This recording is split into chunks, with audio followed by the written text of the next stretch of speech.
guess we're ready. It's, what time is it? Jeez Louise. Okay, it's 7:02. I'll call the meeting of the White Bear Township Board to order. We have an agenda this evening. It's been published. Are there any changes or additions to that agenda? Should we, I'd like to add an item on, which will number 8C, Ramsey County Water Quality Meeting, set for March 12th, or, excuse me, March 15th. May have to call a special meeting.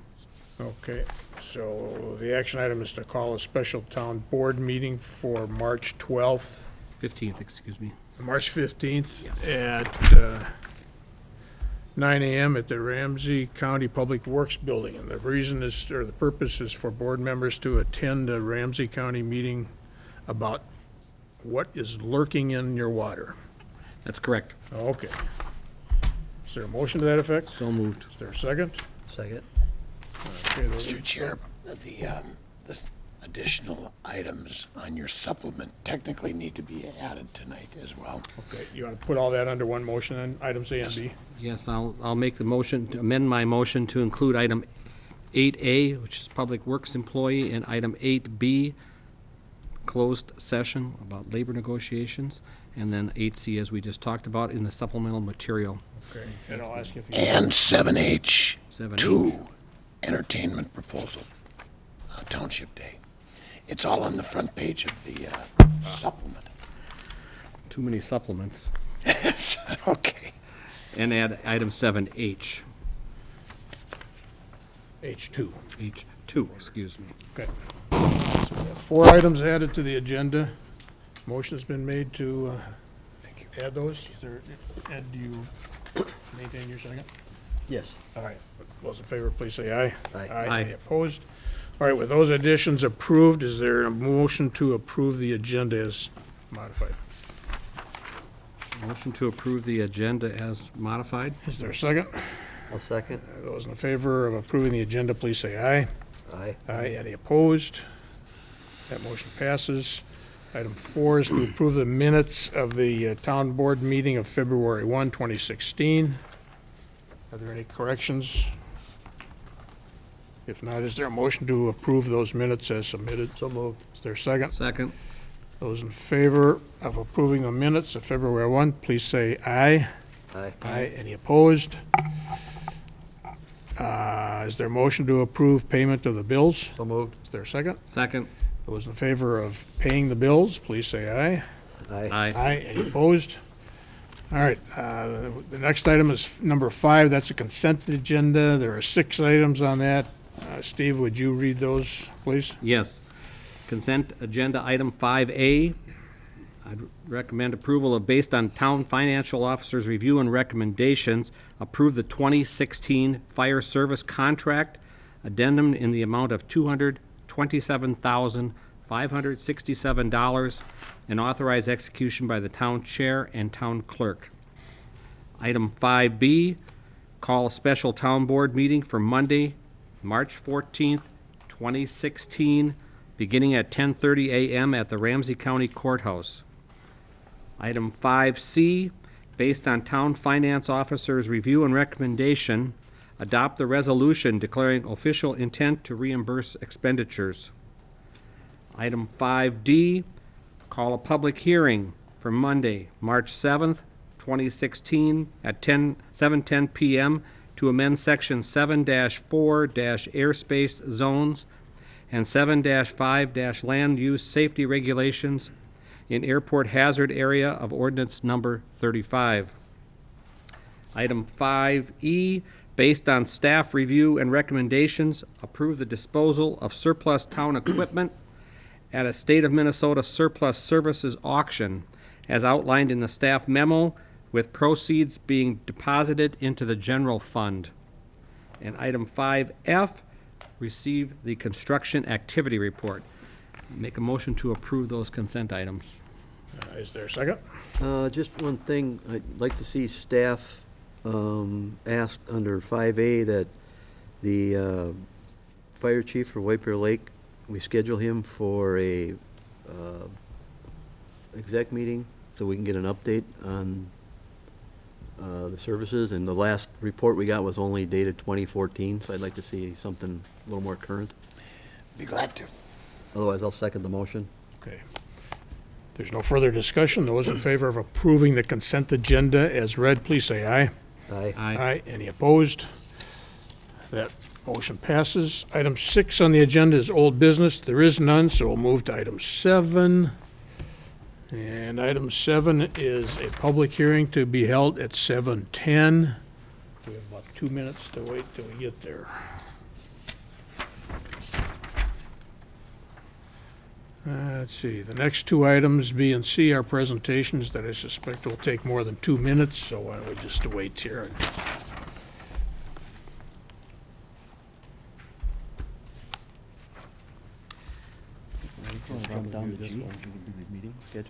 Oh, yeah, let's do that.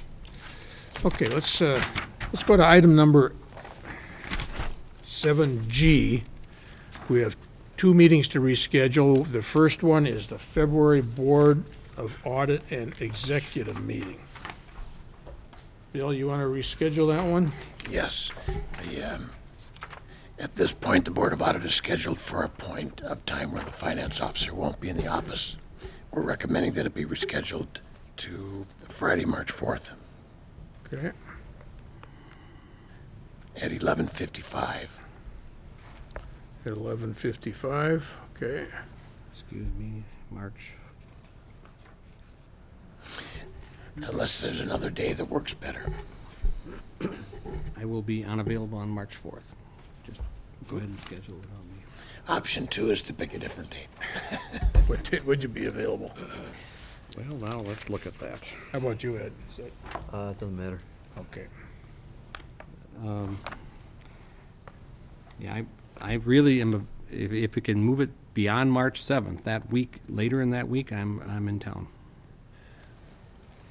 Well, next week is board meeting, annual town meeting, and How about March 9th or 10th? is that pushing Or it out too 11th. far, Bill? We'd like to report at the annual town meeting that the Board of Audit has been conducted. How about Tuesday, the 8th then? In the morning. That, as long as it doesn't conflict with the annual town meeting, which starts at 7, we're good. I'm planning on returning to be here by 7 PM on Monday, March 7th, so, for the meeting here. So I don't want to have it right before this meeting, so if we could do it Tuesday. Or actually, if you'd like, you might be able to, well, it's best to do in the town offices, because Right. that's where all our financial records are at.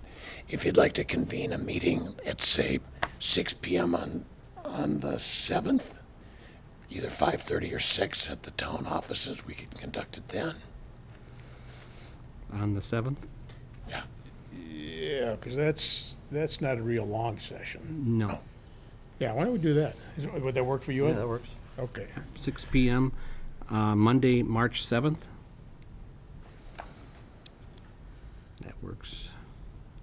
6 PM and at the admin office. Okay, is there a motion to approve that change? So moved. Is there a second? Second? Those in favor, please say aye. Aye. Aye. Any opposed?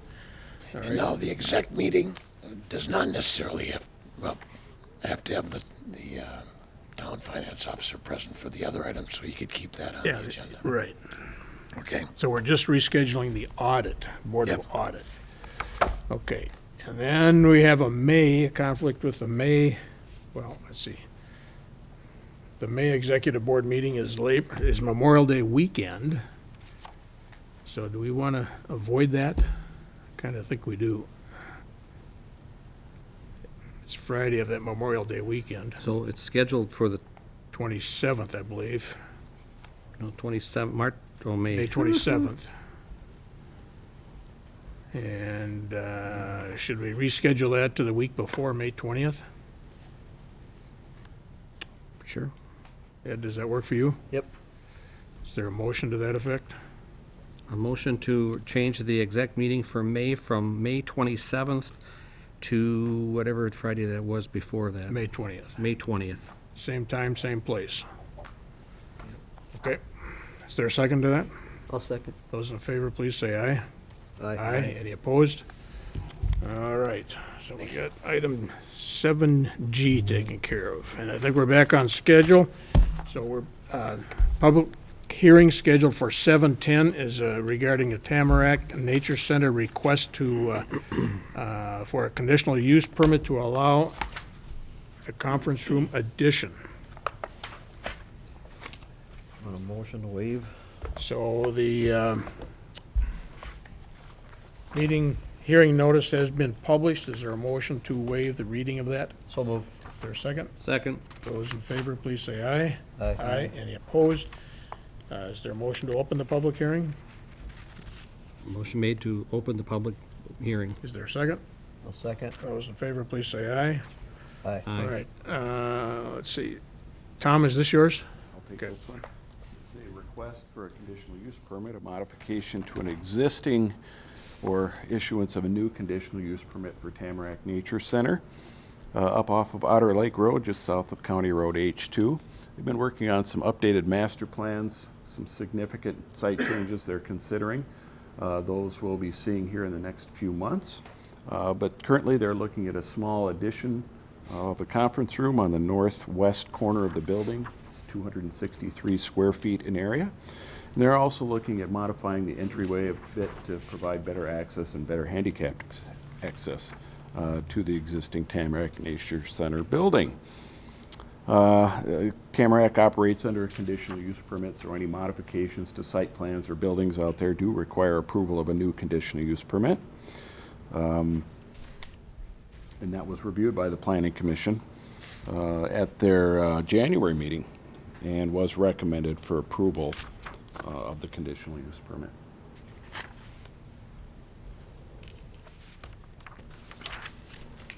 Okay, is that it? That's what I have. We have Ryan Reese here from Ramsey County, if you'd like additional information.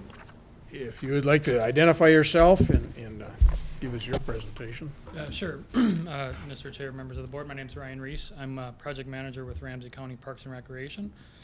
So here to answer any questions you might have with regards to this project. The very quick summary, out at Tamarack Nature Center, the original facility was built, I think, in 1990 as a trailhead facility. Since then, we've added on some programming space to the south.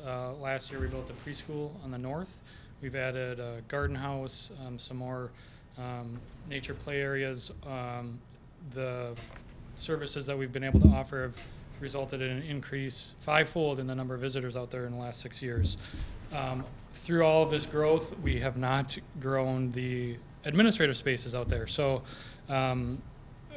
we are undergoing a remodel project right now that the majority of which falls under a typical building permit. It's an interior remodel. However, as Tom mentioned, there's two components of that: this conference room expansion and the renovation to the entrance that fall under the conditional use permit process. Do you have any rough statistics on total attendance or visitors to the Nature Center during the year and average daily or monthly use? We do. I personally don't have those in my brain Okay. at the moment, but we certainly do have those. I'm just curious about what kind of an increase in traffic flow this might generate. I can't imagine that it's going to be anything substantial, but This in particular, we don't. Like I said, the expanded area is a conference room, volunteer space for the staff, so it's not like it would draw more visitors. And then the entryway again is just a convenience of traffic flow and accessible entrance way. Currently, the entrance out there isn't ADA accessible. By revising it, we'll be able to provide handicap access to the so it would be available to public group meetings as well? We hadn't discussed that or thought about that, but I mean, I think that would certainly be a possibility. Okay. You know, there's groups that, there are definitely group events and functions that are held out there currently. Okay. Any other questions from the No, board? I was able to attend the Planning Commission meeting, and I think you had mentioned that this is basically a small part of the overall larger renovation of the parking lot and everything else, which might answer Mr. Kermey's question about traffic and things, because you've got a site design to change all that eventually, We correct? do, under a separate project that we're currently working on. Yeah, we have some revisions that will greatly expand our parking out there. It will realign the entrance to the facility to Lorraine Avenue. Currently, it's north of that. So that's under a separate project that we're anticipating submitting to the Planning Commission in March. So I would assume that that would come to you in April timeframe.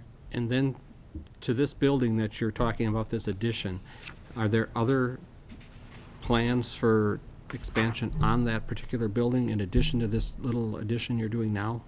We do have future plans to expand further.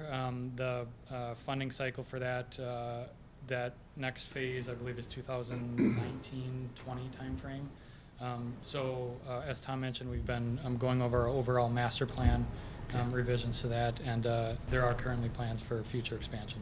What exactly that looks like, we don't know at this point, but we're designing the current work to accommodate future expansion. Ryan, this master plan, is that going to pretty much solidify your total project and we're done? Because I know this has been kind of an ongoing piecemeal, come in, do this, do that, and I guess the town would like to see an end run here, what exactly it's going to look like when it's all done, and it's done? Yes, the reason that the work has been so piecemeal is funding. Obviously, we would have loved to have had a big chunk of funding to be able to do everything at once.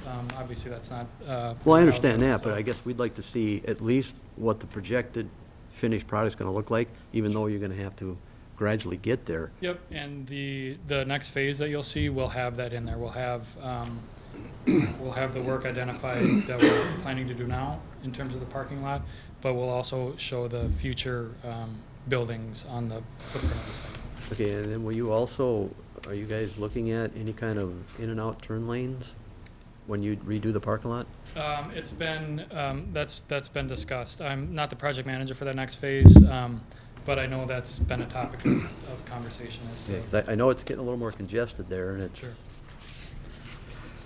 It'd just be helpful for us, because you guys are doing a good job, but we'd like to see where we're going with this. Understood. I think we're finally at the point where we've got that. Okay. that set. Okay, anything else? All right, thank you, Ryan. Thank you. Are there any other comments from the public, questions? If not, I'll ask for a motion to close the public portion of the hearing. So moved. Is there a second? Second? Those in favor, please say aye. Aye. Aye. So, Tom, the action item then for tonight that you're requesting is for the board to approve the conditional use permit and zoning certificate for this project? That is correct. What is the pleasure of the board? I'll make a motion based on the planning commission and staff review and recommendations, approve the conditional use permit and zoning certificate with attached requirements for the Tamarack Nature Center Conference Room expansion at 5287 Otter Lake Road. Is there a second? I'll second the motion. Okay, the motion's been made and seconded, and the only thing I'd like to add is that, Ryan, yeah, I'm not trying to market your facility for you. I think it's a fine facility, it's a great facility, it sort of markets itself, and the reason I ask my question is that I get questions occasion from people, individuals, and local groups that look at the site out there, and they're curious about the buildings, if they have any space for other meetings, just neighborhood groups or whatever they are. So I just like to let you know about those kind of inquiries and comments. And the comments are always very favorable, so. Thank you, and Mr. Chair, we get the same comments, and Great, this great. work that we're doing out there is sort of our attempt to catch up with the public demand and use for that facility. So, Okay, thank you, Mr. Chair, and the board. thank you. With that, I'll call the question. Those in favor of approving the request, please say aye. Aye. Any opposed? That motion passes. Next item on the agenda is 7B, and that's going to be a presentation from Jerry Remote. I always have a problem. Remote Did I get it close? Very close, yes. Promatka. Romatka. We'll take And Jerry's from the Northeast Youth and Family Services. Good evening, Chair and supervisors and staff. Thank you so much. We really look forward to come out once a year to our municipal partners and just fill you in on what's been going on over the year here. And so I have a tendency to talk too much. I will just hit the high points here and open up for questions, but we've got a little presentation to follow. So I do like to start with a quote, kind of sets the tone. And tonight I chose this one for the year. Nobody can change a person, but someone can change the reason for a person to change. And the reason I chose that one is sometimes people think that NYFS has something magical, that we have this magic wand and we wave it and people change. That isn't what we do. What it's about is helping people find out what's important in their life and find people that are important in their life and help them work towards that. So really it's the folks that work at making changes in their life that should be applauded, not necessarily NYFS. I think you're familiar with who we are. In case there's anybody that's watching that might not be familiar, we serve all ages in the 15 municipalities that make up what we call Northeast metro area. But our main population is the 5 to 21-year-olds. And I'll talk a little bit more about how we work with kids within the context of their lives, which means that we engage families. That comes out to about 4,000 people, youth, families, individuals a year, and that's about 1,900 households. Our budget is $3.2 million. And since the recession, it has dropped significantly as a result of changing funding sources. It was about $5 million in 2008, and now we're at 2.2, but it has leveled out, and we're now looking at how we can continue to grow in response to needs in the community. The three program areas are mental health, counseling, we're what's called the Rule 29 Mental Health Clinic, our youth development programs, I'll talk about that in a moment, and day treatment. A lot of times when people hear day treatment, they think of drugs and alcohol. This is mental health. We are a Rule 29 mental health clinic, and all of it revolves around that. If somebody is more interested in what we're about, they could visit our website at nyfs.org. Just giving you a sense here of where our funds come from. As you can see, the majority of it is fees. And because we're a Rule 29 mental health clinic, we can get reimbursement from insurance companies to offset costs. The other fees come from our building that we own in Shoreview. It's a 3-story building with an attached gym, and we lease out the first and the third floors, and it's a way for us to bring in extra income for our organization. Contracts and grants are next, and the smallest piece is contributions, which is about 10%. It's a piece that the board's working on, but in kind of an offhanded way, it really helped us during the recession. There are some really good nonprofits that had large contributions from single funders, and those funders went away, and that organization went away. The fact that we have this mosaic of funding, it really helps us through weathering through these times. And yet what we're seeing is there's a change with contracts and grants. A contract is we're going to give you X number of dollars, work with X number of people, and we'll reimburse you as you use it. A grant is we'll give you X number of dollars, you say you're going to work with that many people, tell us what it is at the end when you're done. This is a change that's going on in the nonprofit world, from government, from foundations, from everywhere. And it's very common in the for-profit that you get reimbursed for your services. It's a change that we're adapting to in the nonprofit. And I think that's fine. We just need to learn how to do that better. So we have less control over those grants and contracts, and that's why our board is saying, let's start raising more money. Of that $3.2 million, about 72% is for salaries and benefits. The rest is for programming and for support and for our building. Quickly in our programs, I won't spend a lot of time on this, although I get carried away sometimes. Just know with mental health, we use what's called a solution-oriented. So rather than sitting down and talking with someone about their problems, we talk about with how do you want it to be and where do you want to go and what are you doing right now that is leading you towards that. And while that may seem simple, it's a whole different way of getting people to think about themselves. Because if I sit down and talk with you about your problems, inadvertently I reinforce your problems. If I sit down and talk with you about your hopes and dreams and how you would like it to be, that's what we're working towards. So it's always solution-oriented, working forward. We provide mental health services in 3 locations. We are in 18 different school buildings in the White Bear, Mounds View, and Roseville School District. We're working very closely with the schools. The state and the schools have said, we've got issues in our schools, we need someone to help us with it, and we partner with the school officials on that. We also have the 2 clinics, the White Bear Clinic and the Shoreview, and then we also work with a number of families in their homes.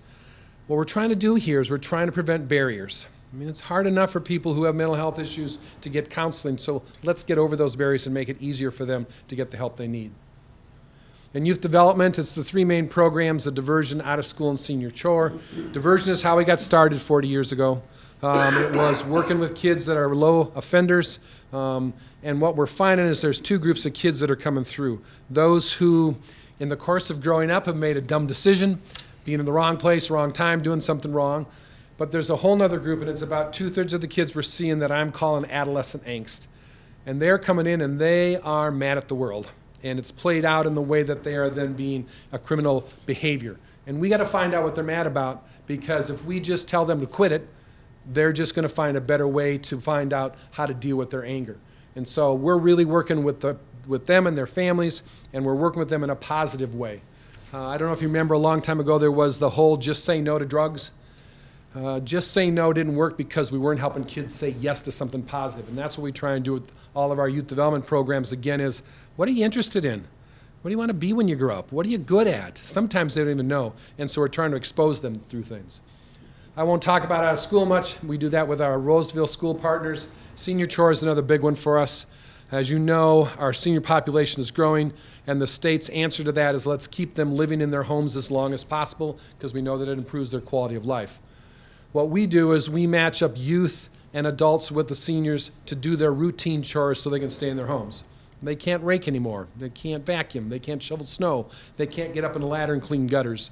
So we bring in a cadre of about 400 volunteers a year, plus we've got about 80 youth, which for them is a first-time job. And when it works, it's an intergenerational program.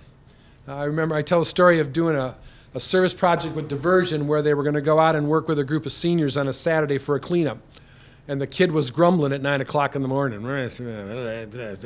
So they went out and they worked with the seniors, and we always bring them back to kind of talk about it afterwards. Sitting around pizza, the kid goes, you know, they weren't so weird. And that's that whole piece of trying to break down barriers between the different generations. So it's a program for seniors.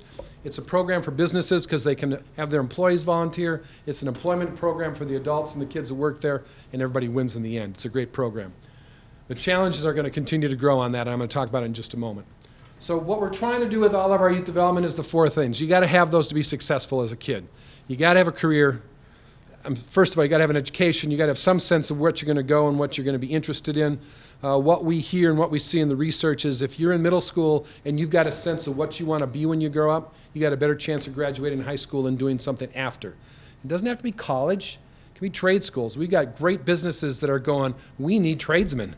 But we got to help kids find and get ready to do that, because we're going to have a workforce shortage as we continue to get older, and we got to have every kid ready to work. Life skills is how they work with each other to accomplish things. We hear many times from a business, give us a good employee. Give us somebody that works hard, shows up on time, can get along with others, and we can almost teach them what they need to know. And that's what we're trying to do here, is about create kids and get them ready to be productive. And citizenship is the whole piece about how you be part of community, how you get along in community. I've talked before about losing our manners. Part of that is how do you work with others, but also how do you benefit from. And one of the big things we use with youth development is service learning, is community service. And this isn't putting those vests on kids and taking them out and having them pick up garbage along the streets. That's not service. This is volunteering at a youth program, an after-school program, at bridging, at the local food shelf, wherever it might be. And what we hear again and again is from kids, if I go out and I do that, I feel better about myself and I'm making a difference and I realize that I'm part of something.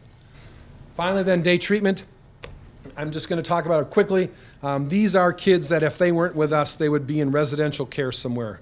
They would be in the hospital. They'd be down at Regents. They'd be somewhere. And what we hear from these folks is we get them back on the road, but someone's got to take them down the road. And that's what we're asking you to do out in the community. So we're trying to prevent kids from ending up there. These are kids that have trouble participating in a normal school setting because of their mental health issues. There's been a lot of things the schools have tried to do to work with them, but it's still getting in the way. They come to us, we teach them and work with them and get them ready so they can go back to a less restrictive learning environment. The kids that do go to hospitalization, they still come back to us as they get ready to go back to schools. We run our own program, which is NETS. We've got a large partnership with Mounds View, which is REACH, where they have actually been in the past a partner with the different school districts up in the area, about 9 different school districts. And we also, then the Woodlands is with Centennial. So together, it's kind of the three-legged stool we have in terms of the services, okay? So what does this all mean in terms of making a difference? One is we assure all the municipalities that support us that their residents can use any of our services regardless of their ability to pay. In terms of benefits, I've already talked about the educational attainment. What we're trying to do is prevent the barriers and eliminate the barriers so people can learn. And effective workforce is not just for youth, but it's also for adults. Our services are for adults. But also we hear from parents who say, you know, if I don't got to worry about my kid when I'm at work, I can focus at work. And so that's the other piece about an effective workforce. And citizenship I've already talked about, being part of something bigger than yourself. We believe, and it shows through the studies that the University of Minnesota has done, is every time we invest in these community programs, we have less reliance on other public dollars. And what we hear from the county and counties is we're working with what we call the deep end folks, the ones that cost a lot. We need you people out in the community to work with people so they don't end up at the county.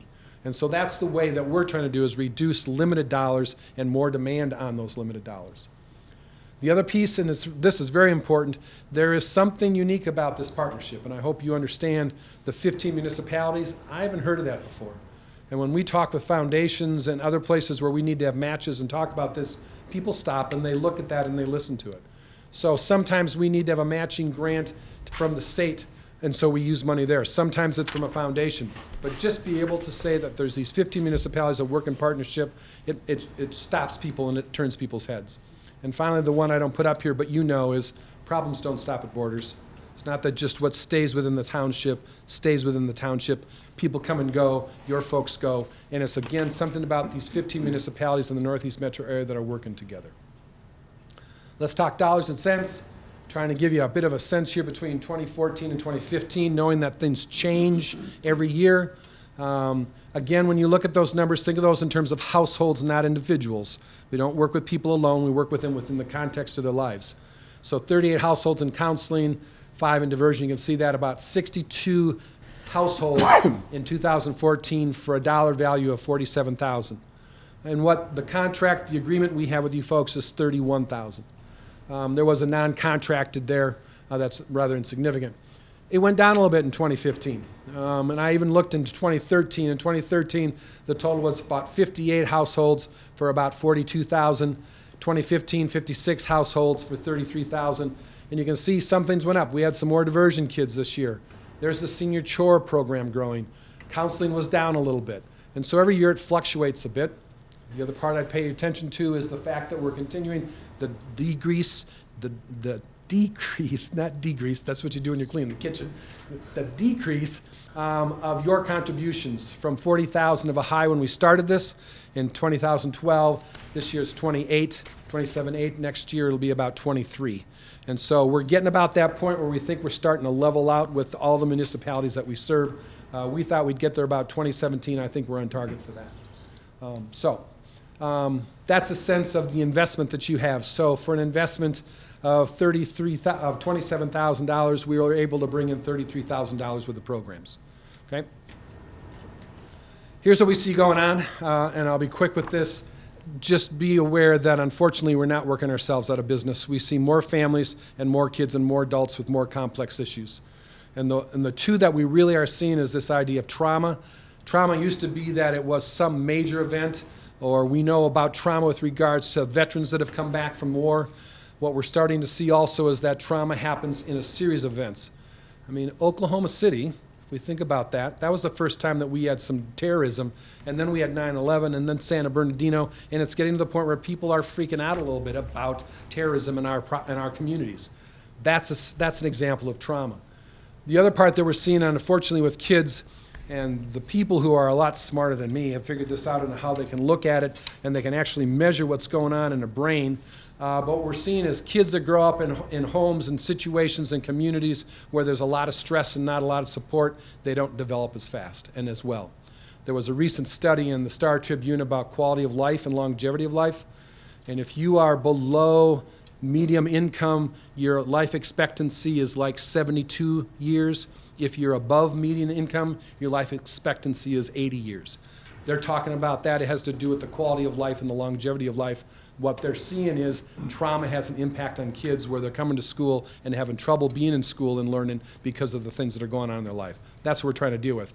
And unfortunately, there's a lot more trauma going on in our communities today. Isolation is the big piece. It's great that we have seniors living longer in their homes, but we're hearing, especially if you don't drive anymore, is an isolation. We had a woman last winter who had been working with us. It just so happened it was about the time of year that her husband had died a few years ago. A good friend of hers had passed away. She had been talking to our worker about how depressed she was, how it was hard to get out of bed in the morning, how she kind of wondered how she was going to go on. And here's the piece that she said, maybe I need to go to St. John's and check into their emergency room. Now, I'll tell you, the last thing St. John's wants is Mrs. Johnson checking into their emergency room because she's a little depressed as the Affordable Care Act is coming out. So we need to deal with isolation with seniors. We need to deal with isolation with families. The part we see in the suburbs is if you have a car, you are mobile. If you don't, you're isolated. And that's the part that we deal with. Community connection is just a really big piece here. And the example that I use with that is I was raised in the whole concept of the golden rule. I think most of us were. The golden rule is do unto others as you would like them to do unto you. In different parts of our community and our service area, our community is changing dramatically, and we need to start asking ourselves, do unto others, as the platinum rule says, do unto others as they would like to have them done unto themselves. Let's start asking people and new folks coming into our community how it is that they want to be able to be part of our community. And the example I use of that in Roseville, there's a huge Korean population that has come in that has moved and immigrated into it. These are folks that didn't have formal education, didn't have a written word, and now they're in public school and they're putting a test in front of them and say, pass this test so we can meet the standards. We need to start finding out where they are and their elders are and how we can work with them so they can be part of the community. I think about it when my own generation and my grandfather and the Czech families came, there was the same thing. They didn't know how to speak the language. They didn't know what the culture was. How do we help people coming into our communities get ready to be part of it? Because as we're getting older, we need someone to fill in behind us. So engagement is huge. I already talked about community service. And then finally, just with evolving funding sources, I won't go on it anymore. I talked about it. I just want you to know that it's the evolution from we used to feel good about helping a kid. We'd go home at the end of the day, we saved a kid today. Even that whole thing, we thought we saved him. That's changed. What's happening now is we used to then, the folks said, prove to us that you're saving more than one kid.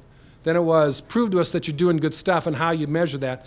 And now it's this thing called research-based or evidence-based, where they're saying there's a study that's been said and done that shows that if you do A, B, C, green, and blue, it will work. So do A, B, C, green, and blue, and we'll give you the money.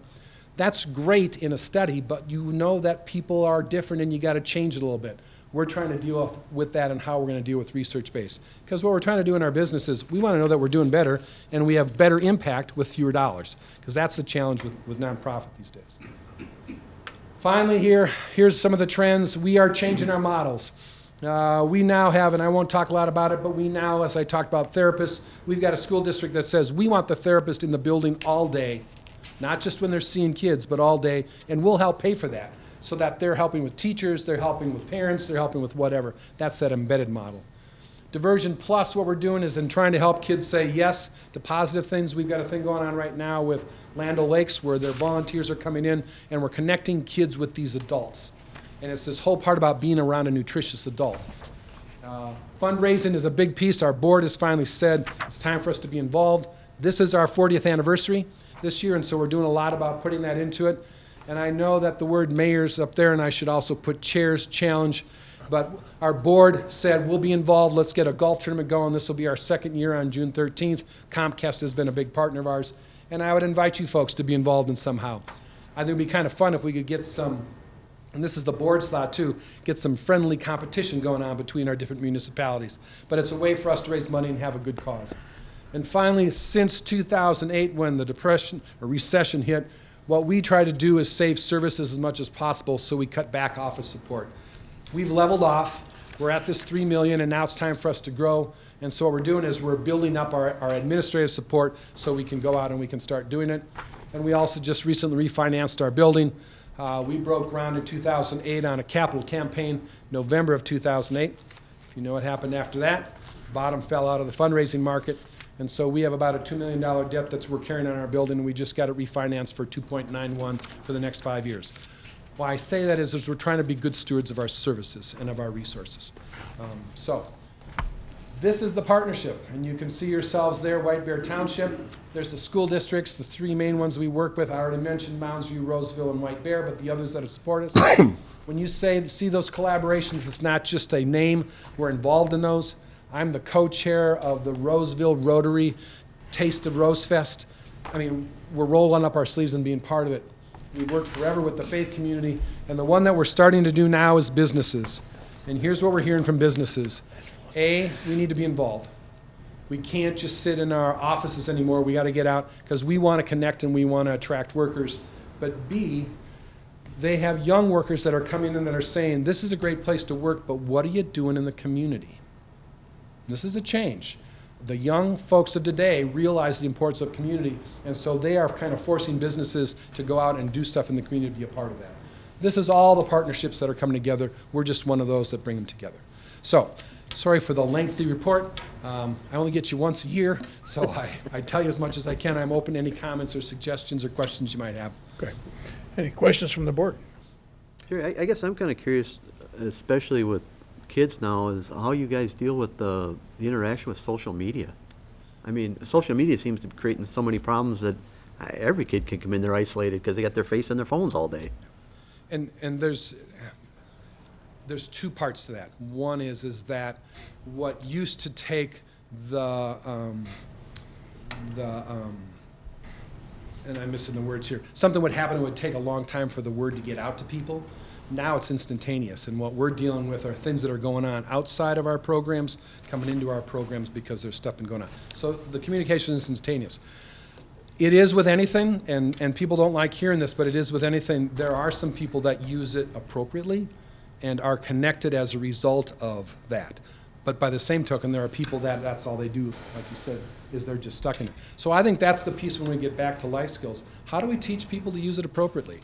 You know, people kind of wish we could go back to before that, and I hearken back to the days when we went from the horses and the buggies to the automobiles, and people said, oh, it's never going to work. Well, we're at that point now. You can't put the genie back in the bottle, so how do we teach them how to use it appropriately? How do we help them so that, as the one family says, there's a place by the door, a bowl, and when you walk in the door, all of your electronic devices go in there, and so we can talk with one another. We got to find ways to be able to deal with that, but it is a challenge. That's got to be like prying it right out of their hands. It works, but it also is a challenge. That's right. So it is another challenge that we have where it's instantaneous, where it's always there, and yet by the same token, we've got seniors that are isolated in their homes, and there's this thing called Skype. How cool would it be if we could get seniors to connect with one another where you can actually hear and see the person talking to them because otherwise they're isolated. Maybe we can use it to our advantage. I don't know. But we got to figure it out because you're right. If we don't, then people are going to take it and they're going to use it to a disadvantage. And that's a good point. I'm with Ed as far as the challenge of trying to pry the social media out of their hands. But the flip side of that is that maybe there's an opportunity to use that as a channel to get to those people, those kids, those seniors.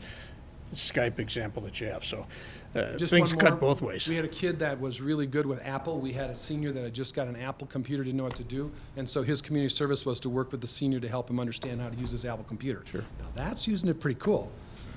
Doesn't always happen that way, but that's pretty cool. I'll I get take his that name one. and number.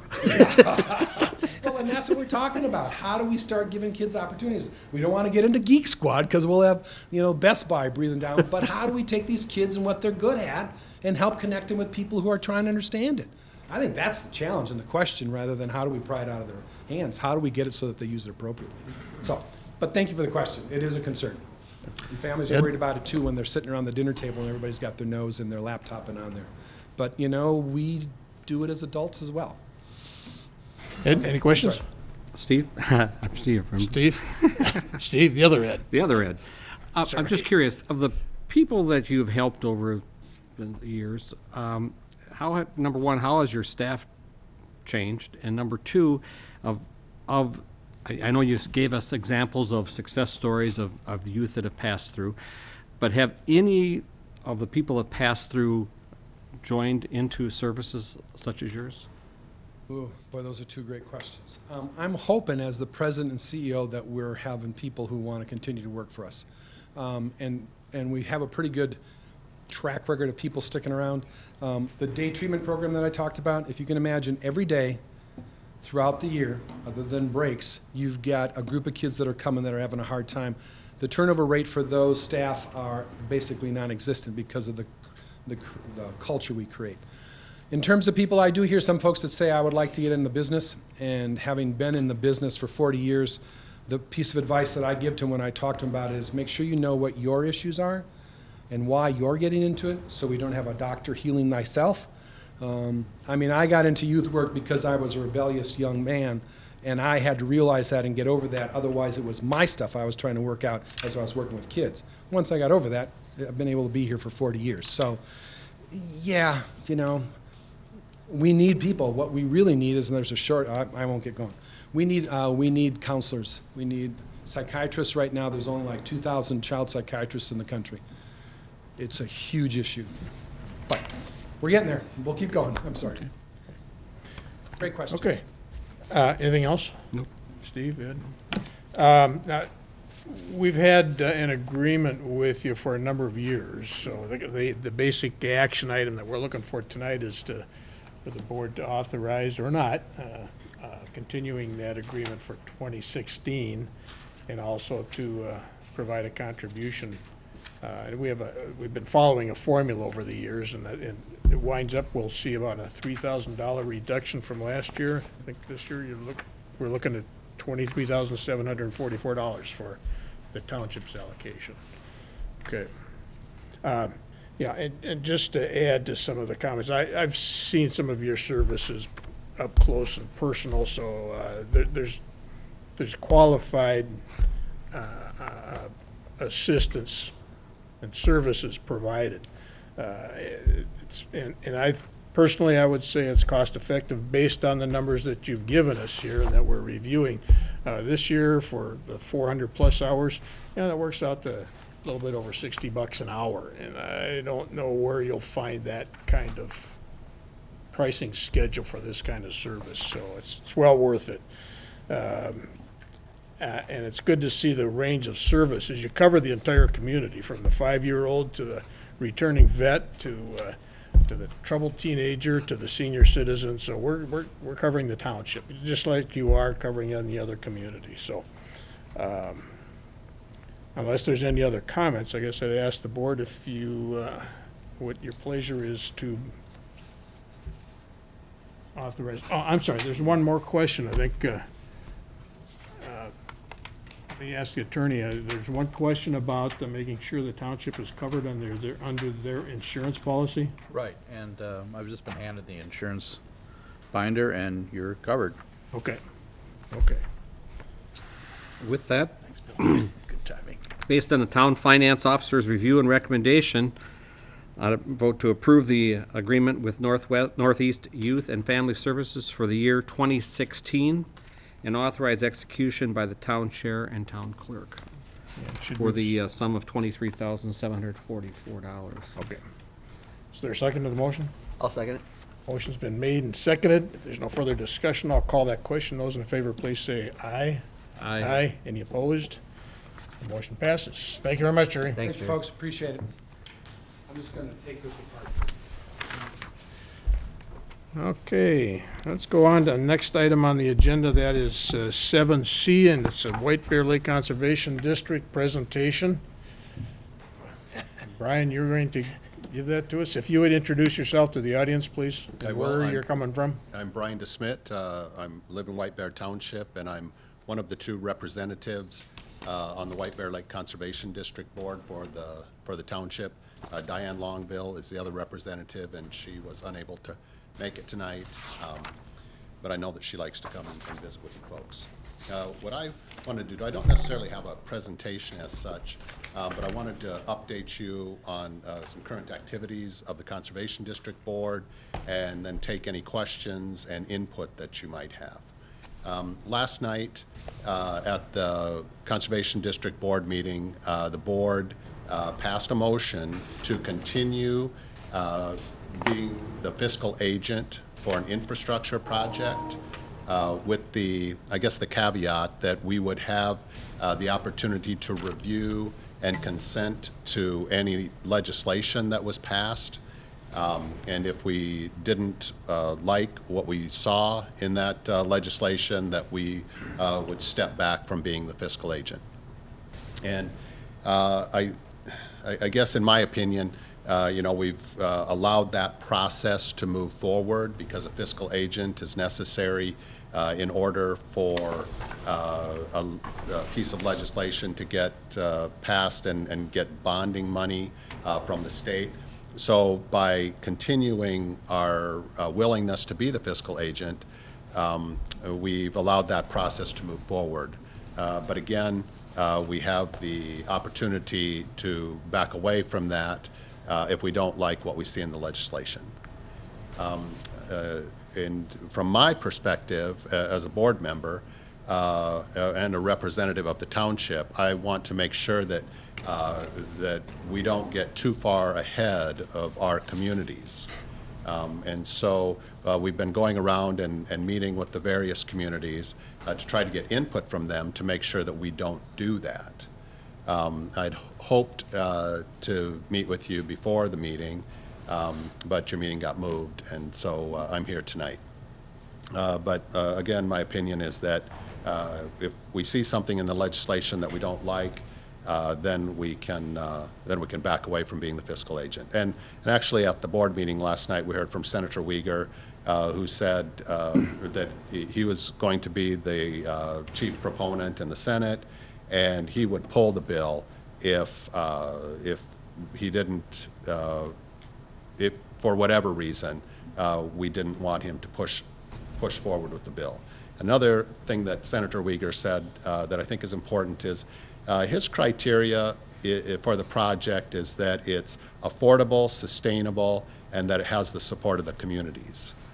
And I think that's really important. I did ask the question of what he thought affordable meant in this situation, and he threw out the figure of $20 million. And I don't know if you've been watching the reports and information that have been coming out, but an augmentation project, at least based on the current estimate by SEH working through the DNR and the Met Council, somewhere in the $50 to $60 million range for capital costs, and somewhere between $500,000 and $4 million for operations costs.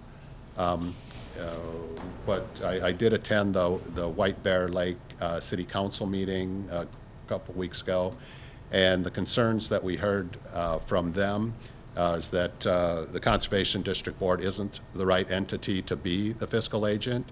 The city is concerned about the board obligating them to costs by moving ahead with a project where the city would need to participate in the payment for those costs. Another key piece was don't mess up the lake. Don't make the quality of the lake worse by increasing the quantity in the lake. And I personally agree with all of those things. So with that, I'll take any questions that you have and any just general input as well. Okay. Thanks, Brian. First, Brian, thanks for serving on the Conservation District. You and Diane do a good job representing the township, and we do appreciate the updates that we get from the two of you. Today's issue of the White Bear Press had a good front page article about the city council meeting that you referenced, and I'm sure Steve and Ed have their questions as well, but rather than repeat specifics, I'm pretty much in agreement with everything the city council and the mayor brought up in terms of expenses and uncertainties and what the investments and operating costs are going to be, water quality issues, et cetera. So there's an awful lot of unknowns, and we haven't even begun to get our arms around the set of problems, much less being able to be knowledgeable enough to make a substantial commitment to spending capital dollars and operating dollars that we're talking about, and how to spend it, and exactly what it is we're fixing or not fixing. So, Conservation District Board has its work cut out for it to figure out some answers to those issues. Yeah, Steve? I agree. Now, you had mentioned, or not, you did mention, but last month, two other people came and talked to us. We were like the first community that they talked to, and they were going to visit others. And you had mentioned you've been making the rounds with the various communities besides the city of White Bear, now back to the township. Have you attended some of the other meetings of the other communities involved? I have not, but what I heard about the Birchwood meeting is they're concerned about the costs. Yeah. And that's about what I heard. Okay. And I think a couple of things. None of the communities have come out in support of an augmentation project. The Conservation District Board hasn't come out, taken a position, I should say, on an augmentation project. And just to address some of the chair's items, I think there will be a lot more information coming out over the next few months. I think that by a piece of legislation being introduced, I think that's going to stimulate activity, and it's going to maybe encourage people to take a position. But I think all of the concerns are valid. The other piece that still unknown, I know originally there were statements made that the Ramsey County Conservation District agreed early on that they were qualified to be the fiscal agent. Then we reading some articles that, well, that's not really what we said. And that's the concern, is that if you take a stand to endorse whichever entity to be the fiscal agent, with caveats or without caveats, it all changes that, well, you said you could do it. And I'd be concerned of getting wrapped up into that. And I think it's a good point. And back in March, April of 2015, the board took an action to say that we would be the fiscal agent. I believe that the majority of the board thought that that would be similar to the role that we served on the USGS study, where we took in money from communities and we wrote a check to the USGS. And what we found out, we initiated a task group. The task group investigated what it would mean to be a fiscal agent in this situation, and that role is significantly different than the role that we played in the USGS study.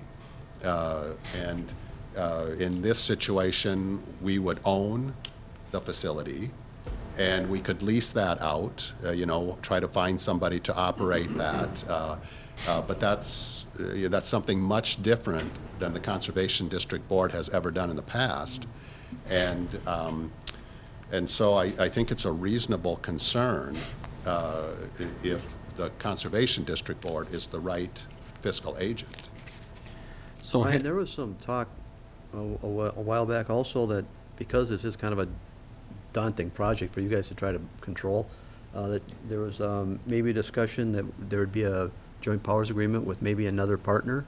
Is that kind of gone anywhere? We were approached in January of 2015 by the local legislators to basically it was, they would work to provide us some money, and then our role would be to try to get consensus amongst the 5 communities for an infrastructure project, not necessarily an augmentation project, but an infrastructure project. In the end, they didn't provide any money to the Conservation District Board. They didn't get that through. And so that's when we started the task group, and we've just basically been working without spending any money.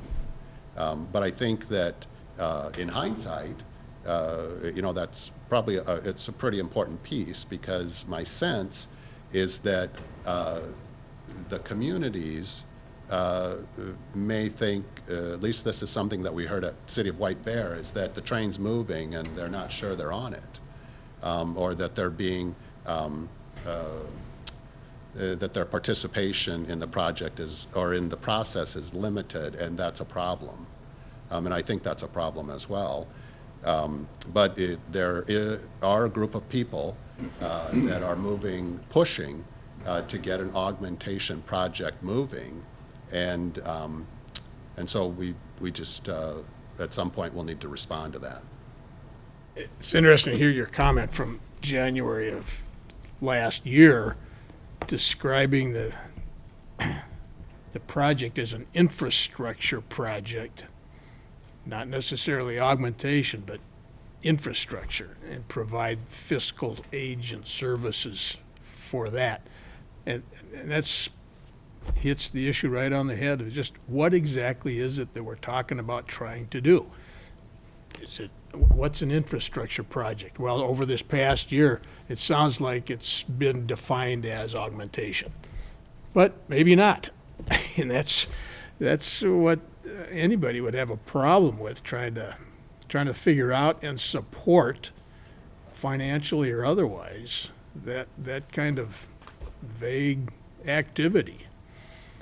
It's you know, we're talking about a substantial burden on community residents around the lake. If we're just talking about the 5 communities or more than that, I'm not comfortable. I'm not sure what we're talking about here. It's the proposals seem to be changing monthly, and I appreciate Senator Weiger's willingness to sponsor legislation here, but yeah, we're sort of chasing our tail here, trying to figure out what is it we're trying to do and why do we want to do it and how are we going to do it and who's going to do it. You bring up some good points about the conservation district with the skills and talents that you have, and the 2 examples, your historical experience with dealing with the lake quality issues, and then the more recent experience in administering funds for the USGS project. Yeah, those are good projects, and you've done good work. But all of a sudden, we're going from $50,000, $100,000 a year type of activities to a tens of millions of dollar capital project, and you know how these things grow. It's going to be at least $1 million a year operating costs for some period of time. Now, if you have the skills and talents and tools and resources to do that, great, but that's a heck of a change from what we've been doing in the past. So with that, one question I got to ask you now, I hope the Conservation District isn't looking for specific guidelines from us tonight, because I don't know that we're prepared to provide that. No, I don't think that, we're not looking for any specific guidelines. What I would say is that over the next few months, it's going to be important to me as the township's, one of the township's representative, to know how the board feels about things, and I can help keep you up to date, and I'm sure that, I know that as I've seen you around at different events, that you're also engaged. Because it's going to be important that if there are concerns, that those concerns are raised. And so I would encourage that if you do have concerns, and I've heard some tonight, that just keep raising those. And if you have specific questions, I'm generally involved with the things that are going on. And if you have questions, feel free to call me or email me, and I can try to help those out. But there is going to be more information that's coming forward.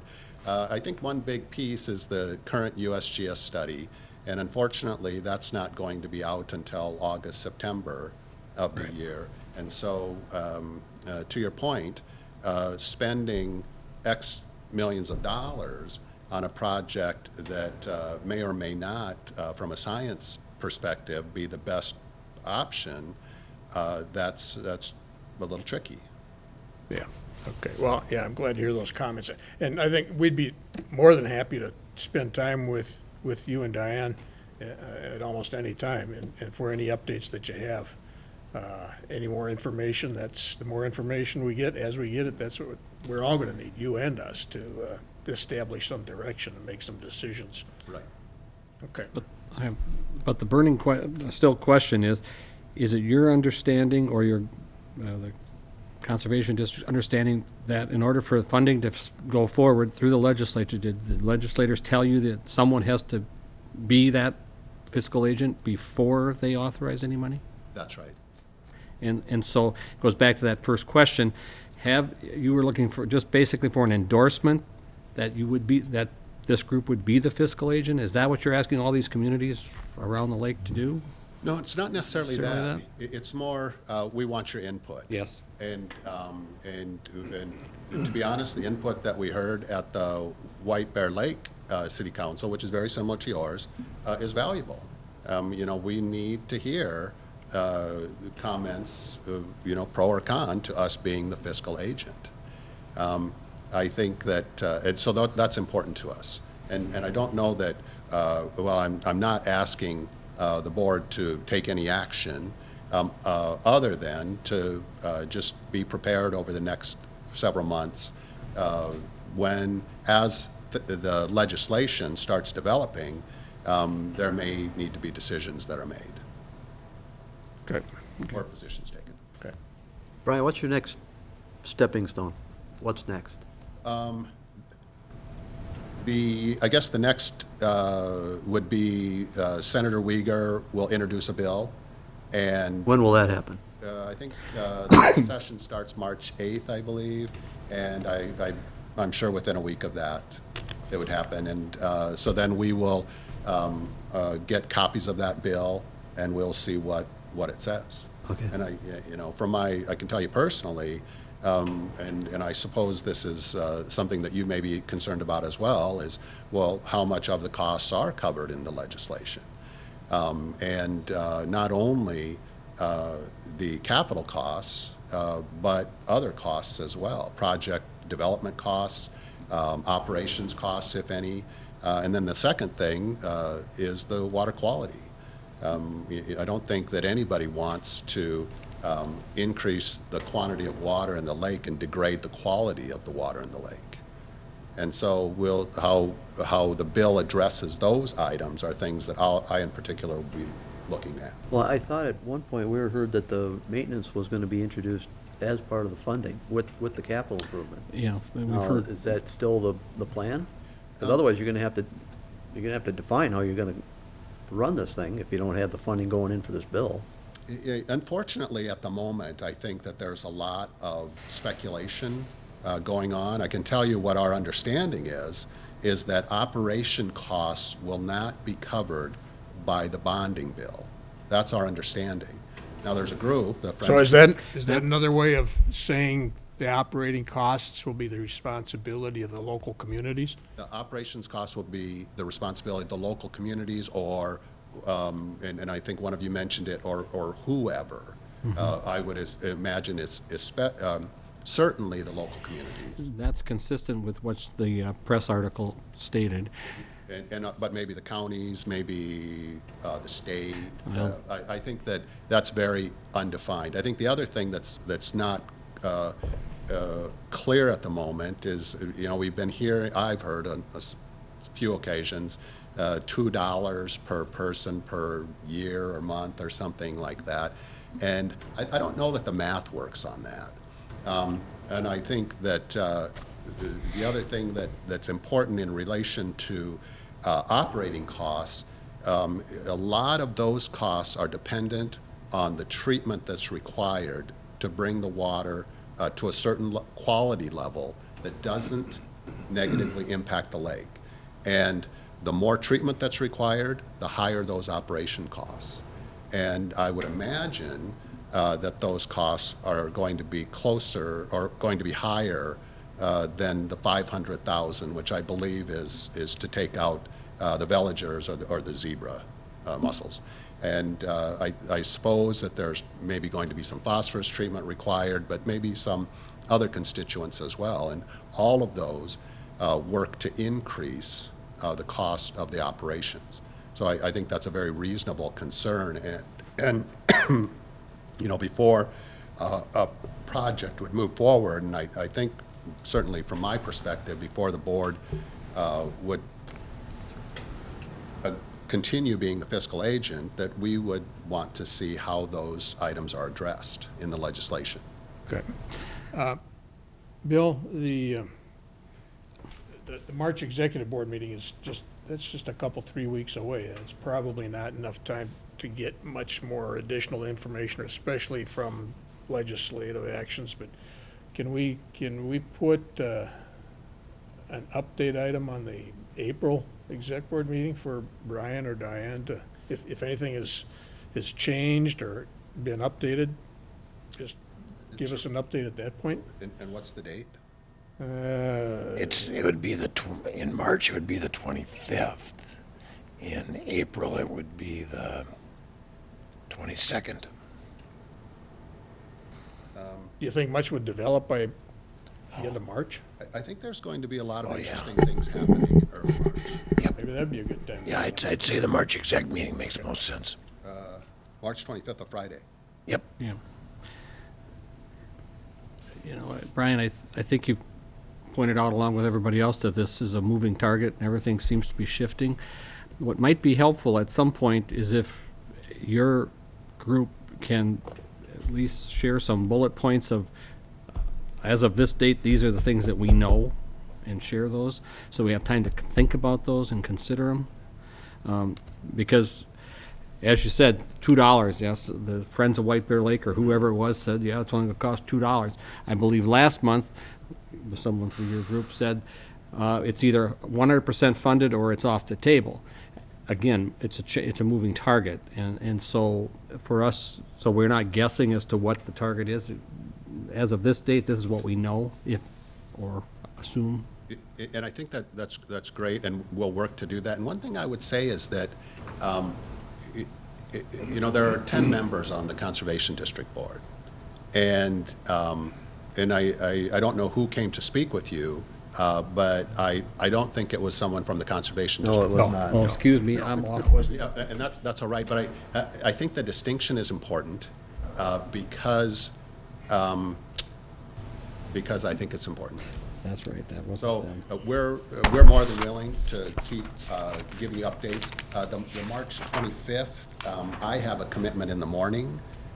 Oh, the meeting's at noon or early afternoon. Perfect.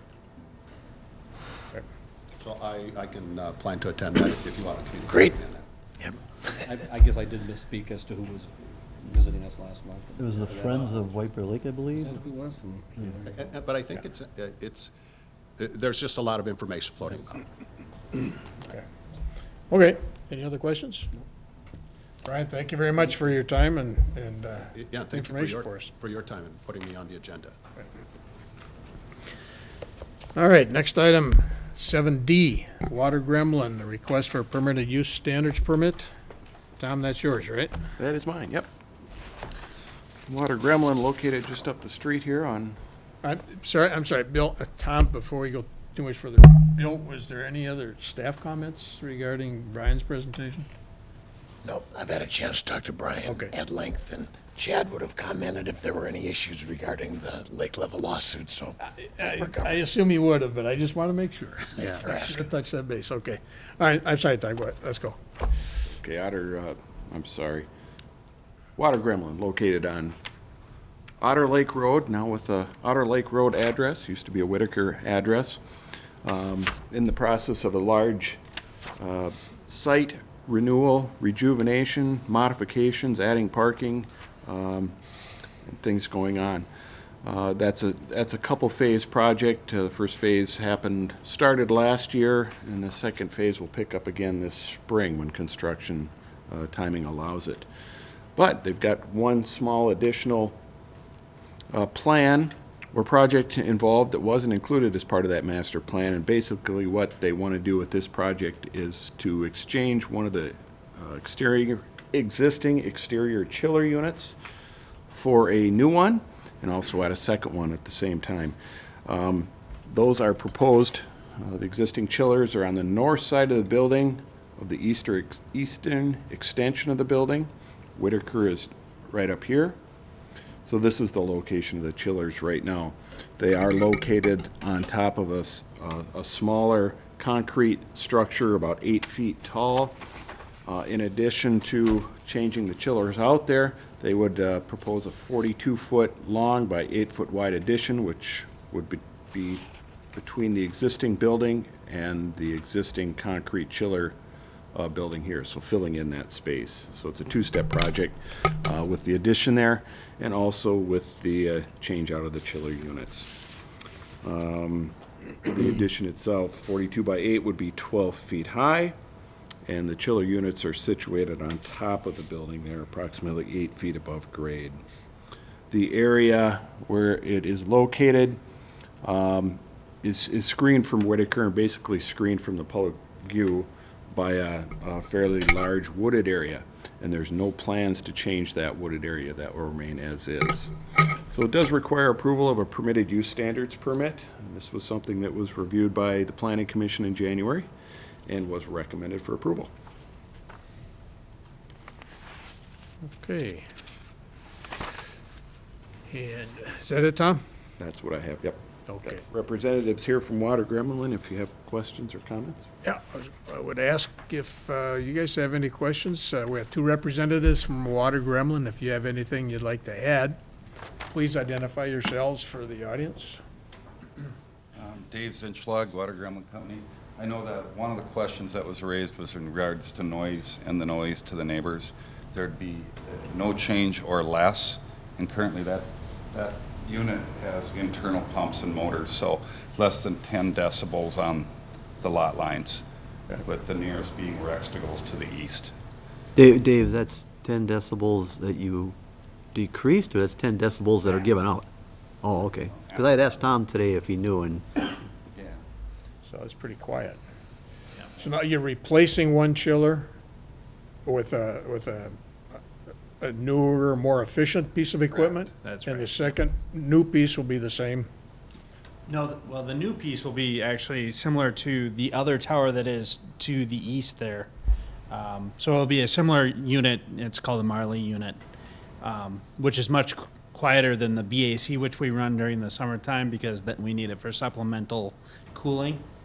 That unit will be terminated once we're completely through with the project.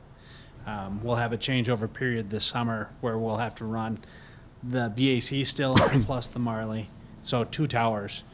Once we are done, we'll start up the other Marley, and that BAC will no longer run. So it'll be quieter than existing today. Not as of this winter because we don't run that one during the winter time. It can't run So during. your operation is really gonna be just with one chiller then? Yes, yeah, and then Okay. we'll have a backup chiller. Okay, okay. Um, And, The other thing I'd like to point out is this system comes with another filtration, supplemental filtration, which will save or conserve approximately 80,000 gallons of water every month on the site, which is a quarter reduction to what we're using today. It's quite significant. It could be potentially more, but it just depends on the season. You know, spring season, we have a lot of cottonwood, we have a lot of particulate matter in the air, and you're gonna have a little bit more usage at that time. Yeah. Conversely, I know Dale, we had some confusion over water usage and metering. We have that all ironed out, and we are in the middle of a capacity demand review with the Met Council. And then I just want to point out that once this is complete, we'll do another capacity demand review because we should be sewering quite a bit less. okay, so that was gonna be my next question here. So I was gonna ask you about the water consumption, that's going down, and you're gonna be reducing your discharges as well to the sewage. Right. Okay, great, great. I have one question about the enclosure. Are you adding or extending the enclosure for chemical storage? So that'll be, so right now we have chemical storage in that pump house. That's the building that's underneath the Marley system. And really, it's water treatment. It's not chemical storage. It's all the biocides to keep us from having issues with the discharge of the air coming out of the cooling towers, much like any cooling tower user has to do. And so what it'll do is it separates the chemicals from the workspace so that we're making it safer for everyone involved. And they have special pits that'll be designed in. They'll contain those cams. There's a shower in there, so if somebody has to come in or gets exposed, they can shower down, which meets the codes of today. Okay, so your consumption of chemicals It'll is be not going to reduced. change or increase? It'll be reduced by about $8,000 a year. Okay, And okay, it's be the same non-haz that we're sewering, that composition is not gonna change. okay. So we're not talking about a chlorine system or, okay, No okay, biocides. okay. All right, any other questions from the board? Dave, has the address officially been changed now? Yes. All right, so your truck traffic's pretty much confined now to Otter Lake Road and not Whitaker? Correct, Okay. and employee traffic as well. Okay. It's just, there's been some concern, wondering when this was gonna happen, so I just want to assure the neighbors that that's pretty much done. That's all I got. Okay. Steve? Tom, have we gotten any comments, complaints, or compliments from the neighbors? We did receive a complaint about the phasing of the project and how it kind of stopped in the winter, and they were left with kind of a mess in the front yard. So, but Dave was good to work with that neighbor and expanded the berm a little bit and seeded it. And, again, the plan is to complete that this year. Okay, so as far as we know, the neighbors are satisfied. Yeah, it's a big change to the site. It's much Sure. more exposed now, so Yeah. you've heard some comments about, loss of trees and things, but. Okay. We will be adding the, I wanna call them shrubs, help me out. On the Arbor farm. Vitae, and they'll be to Cabbage is the word I was the, looking for. the north side of the. The big bushes. Our new parking lot, so there'll be basically a block, a visual block for any light that comes out of that space. There's some parking spots that face a little bit north, so if anyone parks there, the light will be blocked going forward. Okay, and you're working with the neighbors to make sure that Yes. Yeah, they're not impacted then? Tanners, and Great. there's another resident that's 3 in on Whitaker. Okay, okay. All right, any other questions? Then what we're being asked to do tonight is to approve the permitted use standards permit, That's correct. okay? What is the pleasure of the board? Well, normally I sit on the planning commission, but I was Steve at filled that in meeting. for me, so. I'll do it. Based on the planning commission and staff review and recommendation, approve the permitted use standards permit for Water Gremlin, 4400 Otter Lake Road, to replace an exterior chiller unit and add one new one, is what it says. Okay, is there a second? Power, but. Yeah, okay. I'll second the motion. Hairs here. Yeah. Motion's been made and seconded. If there's no further discussion, I'll call the question. Those in favor, please say aye. Aye. Aye. Any opposed? The motion passes to approve the permitted use standards permit.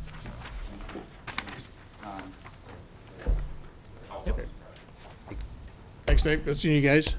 All right, next item on the agenda is 7E, and that is regarding 3 purchases by Public Works Department. They're in the SIP plan.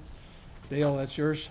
Yes, Chairman Kermis and Supervisors Prudon and Rusick, I bring before you tonight is 3 pieces of equipment. 1 piece of equipment is going to be 2 items, and that starts with, what we're starting with, the first purchase, or we're recommending as staff, is a tandem axle dump truck chassis, and then what goes accompanies that is a separate contract item for the dump body, snowplow, wing, and sander. But the plan, the 2016 through 2020 capital improvement plan, as you mentioned, Chairman Kermis, has identified the replacement of number 48, a single axle dump. This year in 2016, we have $265,000 identified for that replacement. That includes the truck chassis and the body, snowplow, wing, and sander. The truck is used for snow and ice control, for hauling logs and brush, street sweepings, street maintenance materials. Staff is recommending to prove efficiency that we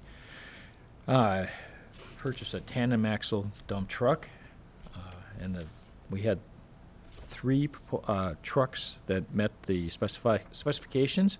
The lowest price truck chassis is from Nuss Truck and Equipment, the Mack dealer, here in the Twin Cities, for a price of $113,637. As you can see by the numbers that are provided there, they're all within $547, the 3 truck units. So it's close pricing. Staff did a very detailed analysis of the specifications, making sure they were all mirrored, and they were. So we're proposing that the town board recommend the contract, lowest price contract from Nuss Truck and Equipment for the Mack truck chassis. And I'll speak to the other parts, that's a separate action. Okay, so we're gonna be dealing with 3 separate action items then. Yeah, Okay. And well, all 3 of these are in the CIP, capital improvement program as it existed last year, so nothing's changed there. And the expenses that we're talking about are going to be paid for, well, they're covered in the 2016 approved budget? yes, they're in the capital equipment Okay. fund. And the budget. And the All right. budget and the, yes. Yeah. Okay. Any questions from the board? Dale, is there a reason you use Mac? It was just the lowest price. I think, and Pete can speak to this, we'd probably been comfortable with any of the 3, that the Mac was the lowest price. And staff preferred, the individual, the operator of this particular unit likes Mac too, but just happens they're low. Well, I met with Dale and Pete about an hour yesterday, going over the truck inventory and trucks equations to drivers and snowplow routes, and so I feel a little more comfortable now after, I mean, because this obviously is a pretty big investment with the combined, there's a chunk of money here, but a lot of this makes sense. A lot of it is for, I think, a little bit better functioning for the township, especially after that last storm we had. That truck would have come in really handy at that time. So I'm pretty comfortable with what he's proposed here. Okay. Steve, any questions? No, not on this part. All right, so then the requested action here then is to authorize purchase of the tandem axle truck chassis. Yes. I'll move based on Public Works review and recommendations that we authorize the purchase of the chassis for the specified tandem axle truck chassis from Nuss Truck and Equipment. This is at a cost of $113,637, with the funding coming from the Capital Equipment Fund. And just to clarify, in the record, Ed, would you include that it has included in the 2016 budget? So noted. Is there a second? Second. Motion's made and seconded. There's no further discussion. I'll call the question. Those in favor of the motion, please say aye. Aye. Aye. Any opposed? That motion passes. Then the next item is consider purchase of the dump body snowplow and wing sander. Correct. So that is the part 2 to this piece of equipment, the truck chassis. To make it a complete unit, staff's recommending the purchase of the specified dump body, the Falls snowplow wing and sander from Burt's Truck Equipment for a total of $100,560. We received a second state contract pricing from Towmaster Truck Equipment for $103,790. Both are the specified vendor for the fall snowplow, so there's only 2 on the state contract that have the fall snowplow as part of their contract. So we have 2 good prices. We're recommending Burt's Truck and Equipment for the low price of $100,560 to go with the tandem axle dump. Okay. No, you get the truck, you don't get the plow or the box. Right, Pete, can we get by with that? Now, Bill and I had a discussion. And what question came up, Bill? Just that kind of. Any other questions from the board? Dale, what kind of warranty comes with the truck and this equipment? It's specified in here, but it's the powertrain's a 5-year, I believe. The engine, the body, a typical 1 year on the cab. And what about the box and the plow? Pete, do you remember off the top? It's in here. It's a good question. I'll have it for you here. Well, it's just, I'm curious, I don't know how long it takes to get this truck, get the equipment all put on, but now all of a sudden you've got this truck, and if we don't use it for 8 months, is it 8 months out of warranty and we've only got 4 months left? No, the warranty doesn't start till they actually receive the unit. Put it in service. with Okay. it. Yeah, it's a 5-year limited warranty on the truck body. Thank you, Bill, for pointing that out for me. 2-year on something else and twice. Yeah, there are certain components that may be a little less, but the body itself. Okay. Any other questions for Dale or Pete? All right, then the requested action is to authorize purchase of the dump body, snow plow, wing, and sander. Is there a motion from the board? Sure, I'll make a motion based on Public Works review and recommendation, authorize the purchase of a specified dump body, snowplow, wing, and sander at a cost of $100,560 from Burt's Truck Equipment with funding from the Capital Equipment Fund. And again, this expenditure is covered in the 2016 budget. Okay, is there a second? I'll second the motion. Motion's made and seconded. If there's no further comments, I'll call the question. Those in favor of the motion, please say aye. Aye. Aye. Any opposed? That motion passes.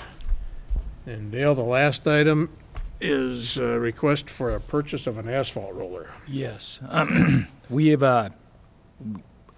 We have the need of an asphalt roller. We've been having more larger areas to repair here in our street system. Larger patches, so the existing plate tamper they have does not work.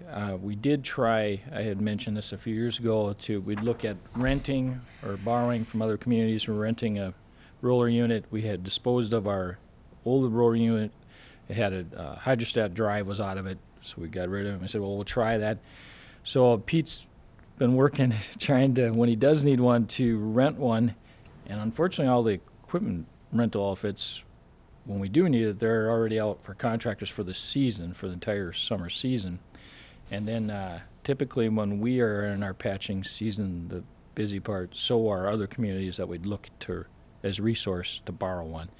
So what I'm recommending is that we purchase a roller, asphalt roller, from Ruffridge Johnson Equipment for $14,990, and that is identified in the CIP, the roller for purchase, and is also funded in the 2016 budget. Okay. Current budget. All right, any questions for Dale or Pete? Yes, I have a question. The first question is, how much have we, you said we tried renting one, how much have we spent to use a roller versus buying one? How much? So you're wondering how much we spent? Yeah, I mean, What? it I got can cost answer what it that. is to new, but how much have we really spent in renting? We haven't or been able not? to get one to rent. Haven't That been was able a- to get one to rent. That was Okay. our biggest challenge. It wasn't so much the money, it's just getting one to rent. Hard to find. So we haven't gotten projects finished then this past year. We've got projects finished, the ones that we can with the plate. Thanks, Pete. We haven't gotten projects finished, but we've used a plate tamper, but they haven't been done to what the quality they should be. Because you don't have the weight of the machine to get the right compaction. And with the conditions of the roads now, and more work that's being required to maintain them, is not what we want to do with the plate tamper. It's just partially Pete, because we're trying to get so much more life out of our roads, and we're more repairs, and they're getting bigger repairs, and That is correct. The longer these street projects are pushed out, the more and more repairs are needing to be done. Okay.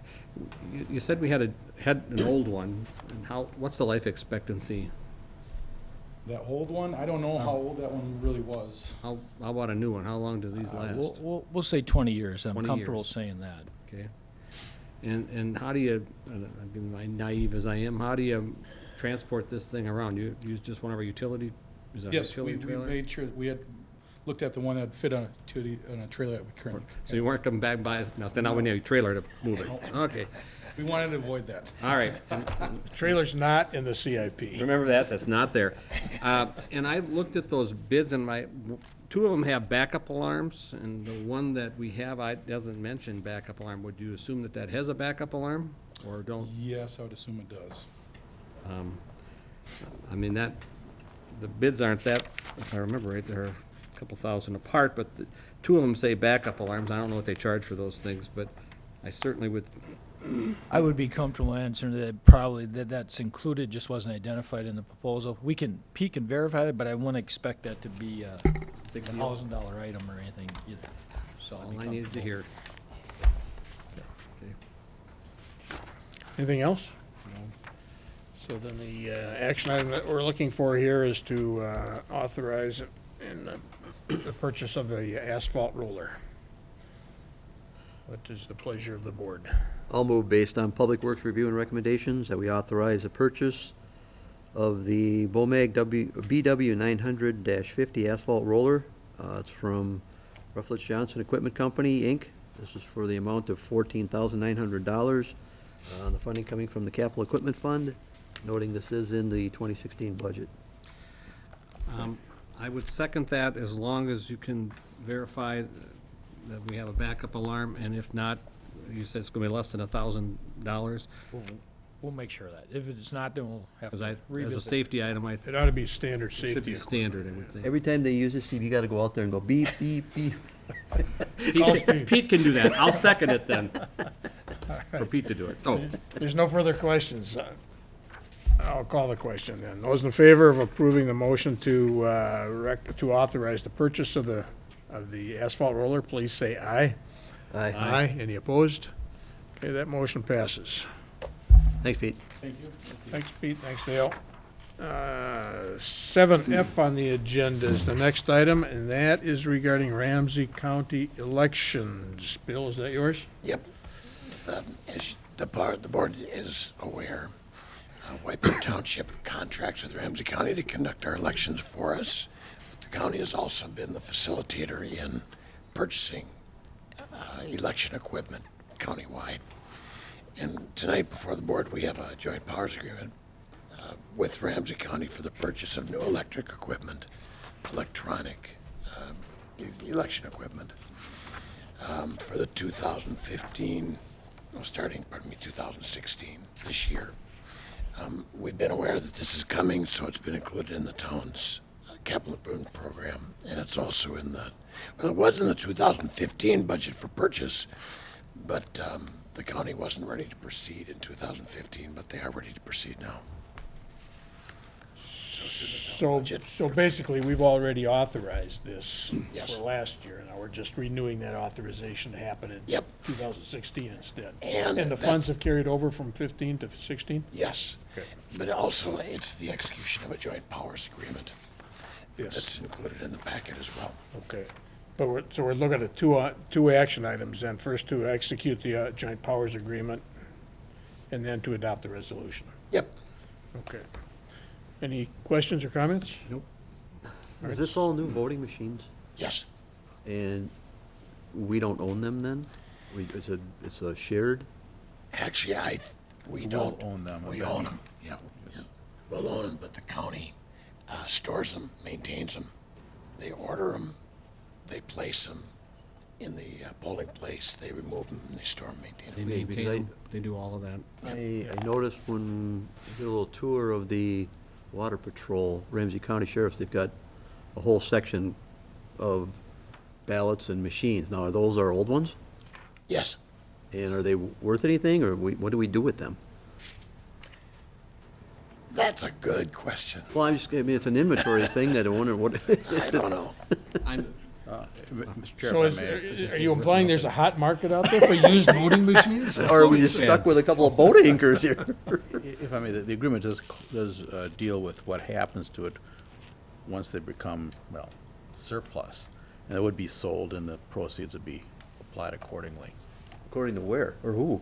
Well, under the terms of the joint powers agreement, initially, the county retains ownership of the equipment until such time as it's paid for in full. Once you pay for it in full, the title is transferred to the municipality.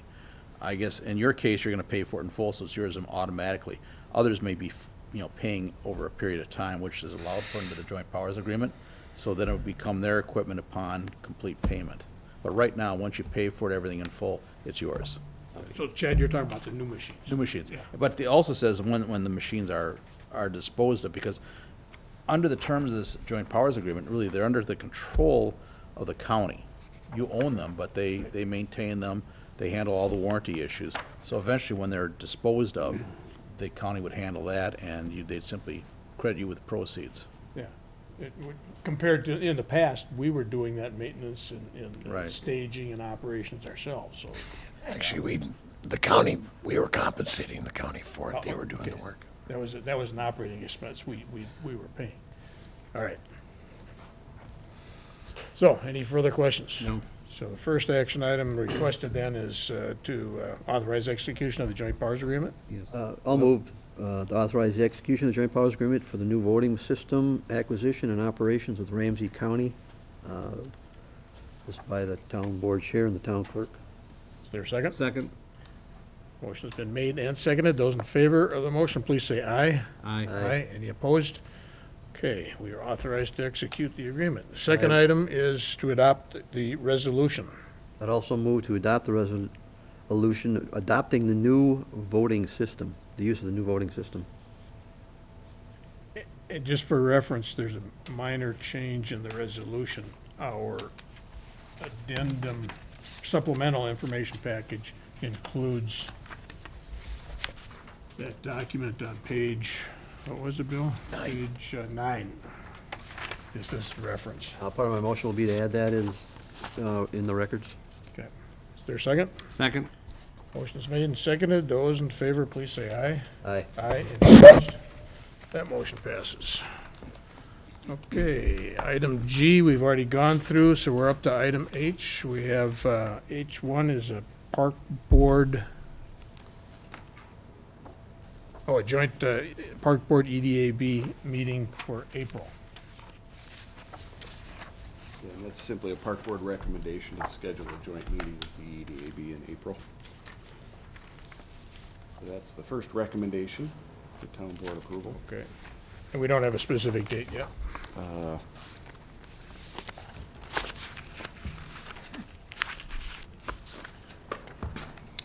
Well, you stumped me on that one. I think the plan was to meet at the EDAB, which is this second Tuesday or the 12th of April. Okay.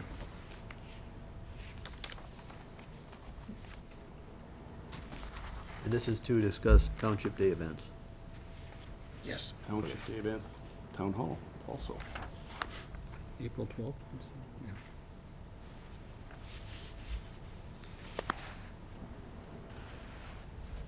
Do you have no, Steve's the liaison on the park board. I'm the liaison for the EDAB. Do we need a special town board meeting then as well? Okay. Well, we'll take care of the joint meeting first. Any comments? If not, is there a motion? Motion made to have the joint meeting between the EDAB and Park Board for April 12th. Is there a second? I'll second. Motion's made and seconded. Those in favor, please say aye. Aye. Any opposed? And we might as well have a motion now to call a special town board meeting for April 12th. I'd make a motion for a special town board meeting for April 12th for the purpose of having the EDAB and Park Board meet. Is there a second? I'll second the motion. Motion's made and seconded. Those in favor, please say aye. Aye. Aye. Any opposed? That motion passes. I mean, Zed could attend that one too if he'd like. Actually, I would like to go that one. Okay? Yeah, come on along. Yeah. You buy the pizza. I was Hey, just wait a gonna say, minute, I you're bought gonna last bring time. the pizzas, right? Next recommendation for the park board is relative to Township Day, scheduled for September 10th this year. The park board has reviewed bands to play at the event, and they've recommended two. The opening band would be Doug Collins and the Receptionists, and the headliner band would be Two Girls and a Boyd. We've gone from 3 bands to 2 for Township Day. We'll just have the opening band play 2 sets. And then thirdly, the sound people, recommendation for Metropolitan Entertainment, who also did that sound work at the event last year. The cost for each of those items, the sound is $1,000. Two Girls and a Boyd is $800, and Doug and the Receptionists, $700. And we'll come back to the board with the contracts for board approval. But the recommendations are to go with those particular items. Okay, so at this point, Are we looking for a formal approval by the board then, for those events? Yes. Yes, for those people. Okay. Yeah. Any other questions?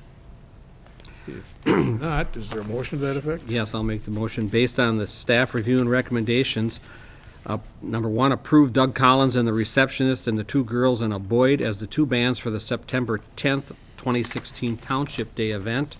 I'll mention the separate cost of that, you don't care? As described by the town. As described by the September 10th material in our packet. And second, approve sound and lights to be provided by Metropolitan, again, based on the September 10th material in the packet. And that these contract approval for the contracts will be drawn up for the final approval of costs for each. Okay, is there a second? I'll second. Motion's made and seconded. Those in favor, please say aye. Aye. Aye. Any opposed? That motion passes. And we'll move on to item 7I on the agenda, and that's regarding Bald Eagle Island. Bill, that's yours? I'll set the table. We've got some others that'll participate in it. When the town board reviewed the matter of the conditional use permit for Mega BN Studios on Bald Eagle Island, the permit was for 6 months. It was originally approved in January of 2015. The 6-month time period then expired in July of 2015, would have, but the applicant applied for and received a 6-month extension, which continued the permit to be effective until January 5th of 2016. In December of 2015, the applicants, both Mega BN Studios and the owner of the property, Nick Van Brunt, applied for building permits and submitted the information necessary. Building permits were prepared. At the time the town board discussed it in January, the permits had not yet been picked up. And so the issue that was before the town board was whether or not, if the applicant were late by a day or two picking up the permit, would that still be considered, would they still have considered to have initiated the project within the 6-month extension? At that point in time, the board concluded that to have been initiated, the project would have to have actually picked up the building permit, paid for the permit, and taken it from the town offices. On January 5th, the board was assured through correspondence between the town attorney and the attorney recommending Mega BN Studios that it would be picked up within the next day or two. Unfortunately, that didn't happen, and by the end of January, it still hadn't been picked up. When staff was advised by Mega BN Studios that they intended to pick the permit up on February 5th, it was staff's determination that a month had elapsed between the end of the 6-month extension and the time they picked up the building permit, so the town staff did not issue the building permit. At that time, I had a chance to discuss the matter with Hans Stoviak of Mega BN Studios, and he was hoping that the board would reconsider its position on initiating the project, and has asked that the matter be discussed by the town board again. Now, I talked to Mr. Stoviak this afternoon. He was calling from Winnipeg and wasn't able to be here tonight, but he did tell me that his attorney, who's present here tonight, would be here to represent their interests. Now, to help the board prepare for that, Tom Modesto, town planner, has done a little research project on how other communities define initiated. And that report is in your packet on page 11, supplemental packet on page 11. And Tom can summarize it better than I can. Okay, yeah, kind of a twofold report. First is defined initiation, what does that mean? And then secondly, other communities I surveyed to see what's their time frame on once, in this case, a conditional use permit is approved, If it's not acted upon, does it become null and void? In the town's case, it's within 6 months, but allows for a 6-month extension. So it's 1 year before it, if it's not acted on, becomes null and void. Contacted several communities. Again, the city of Stillwater is similar to the town. Permits have to be acted upon within 6 months, but the city council in Stillwater may grant a 6-month extension. Their definition of initiation is similar to the town's. To initiate a permit, the permit itself, the building permit, has to be applied for, has to be defined as being completed, and also paid for. Other communities contacted Roseville, Maplewood, Shoreview, and Vadnais Heights all had a requirement that a permit be initiated within 1 year of approval. In Shoreview, there is a process for extension if the year lapses, but the applicant would have to go through the public hearing steps and basically the conditional use permit steps originally necessary to get approval. Initiation in the city of Shoreview is defined as a permit must be obtained within 1 year from approval. That's a building permit. Maplewood, again, 1 year, but the council may approve an extension provided that the applicant is making a good faith effort to obtain a permit.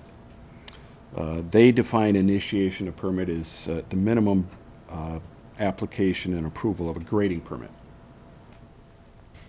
City of Roseville, extensions again may be considered in the city. Initiation is defined as submission of permit application and all backup information as required, and that's for a building permit. City of Vadnais Heights, again 1 year with a 6-month extension that can be approved by the council. Then the City of White Bear Lake, they require a project that's approved by the council to be completed within 1 year, not just initiated, but completed within 1 year.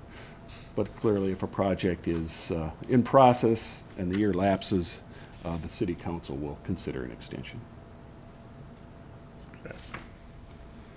That's what several of our surrounding communities do as far as permit extensions and definition of initiation.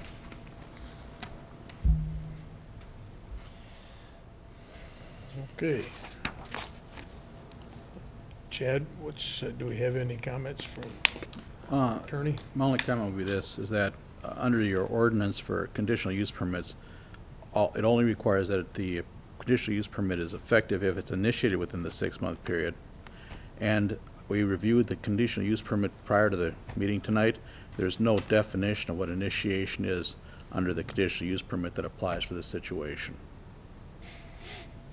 So therefore, your definition of initiate, your definition, or what you consider to be initiated, is really up to you.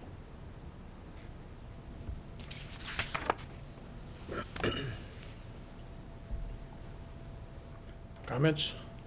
Well, I distinctly remember the chair at our last 6-month extension stating that we did not want to see somebody here on January 5th looking to try to get this handled. I thought that 6 months was plenty of time to get this done. That's 6 months with 6 months. Right, and now I guess the way I read this is I don't think we're out of line with the rest of the communities.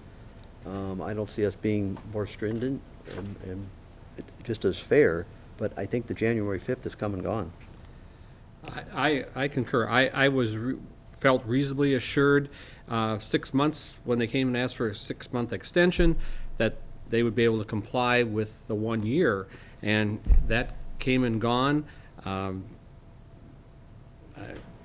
think it just didn't happen. It's done. Yeah. I know we had at least a little bit of discussion of granting that permit, but Ed, you're right.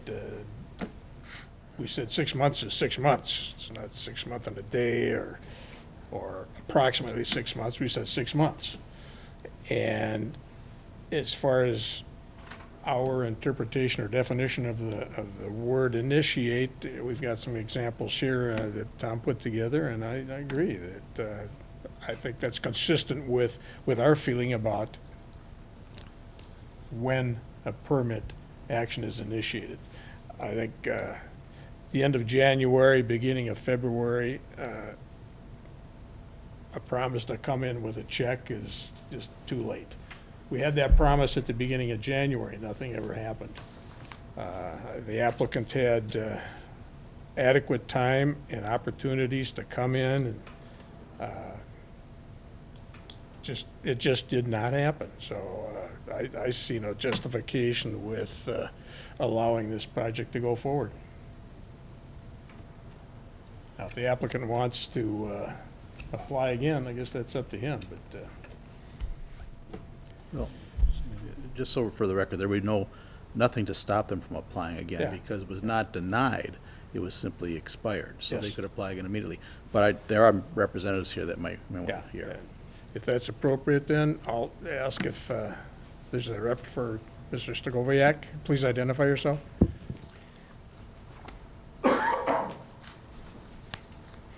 Mr. Chairman, Supervisors, Christopher Sandberg, Lockridge, Nowen, on behalf of Mega BN, and I apologize, I'm fighting a cold tonight, and I will probably cough into the microphone, and I'll try not to. I'm very sorry. The question was presented by your staff's refusal to let my client pay for the building permits, although they did accept payment over $4,000 from my client for the conditional use permit the same day. So we got to pay for the CUP, but we weren't able to pay for the building permits that had already been approved and issued. The question is, what's initiation of the activities described in the conditional use permit? I agree with your counsel that your ordinance doesn't tell you. It just says initiate. And the research that was presented to you by staff shows that there are people around you who believe, as I do, that filing the necessary materials in complete form is initiation. And as your staff noted, MEGBN did that in December. There were questions back and forth with city staff. Additional information was provided in December in the very first couple of days of January. And on January 5th, the building permits were approved. That's two things that happened before the end of January 5th, 2016. Full and complete applications were made for the building permits, without which physical things couldn't happen, and your staff acted on them and issued those permits. The only thing that didn't happen was coming in and paying for them, in part because Mr. Stagoviak had a terrible fall on the ice in January, broke his hip, and was out of commission. January is kind of a lost month for MEGBN. My position is it doesn't matter. Initiation took place, I believe, as soon as those complete applications were on the desk of one of your staff, and it certainly had taken place when your staff approved them and then told MEGBN, hey, the permits are ready, they're done, you can come pick them up. I don't think anything else had to happen to meet a basic definition of initiation, and you've got cities around you who agree with that.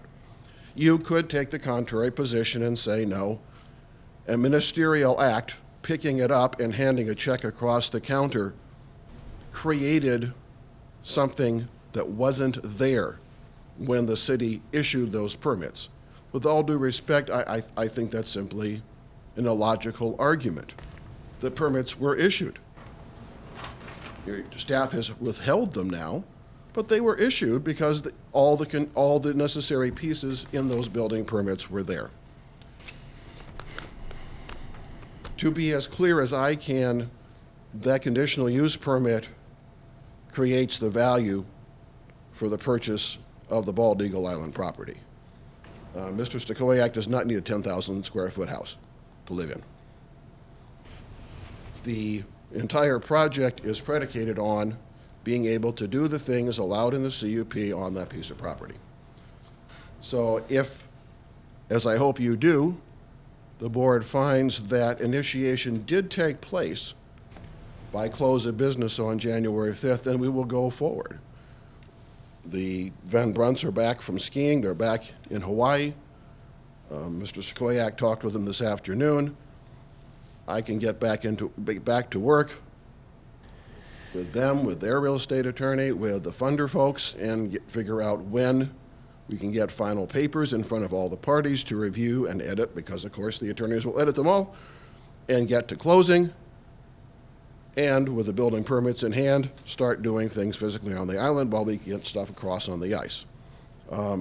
If you say no, those things aren't going to happen.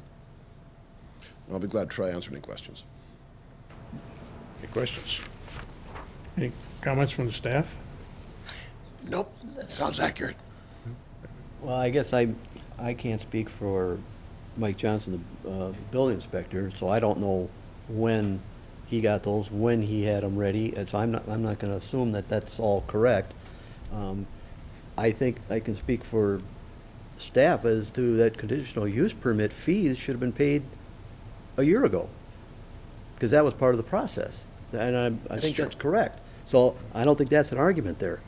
I'm not an attorney, I'll advise to that.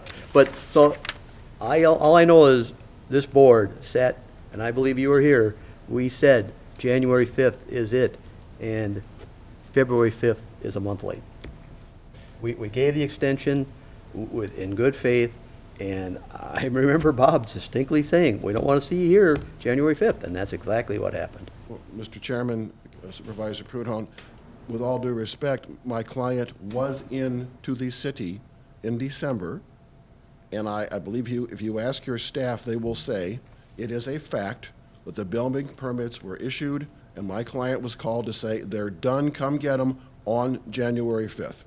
So we were here in January. We did the process. Well, we can agree to disagree. Yeah.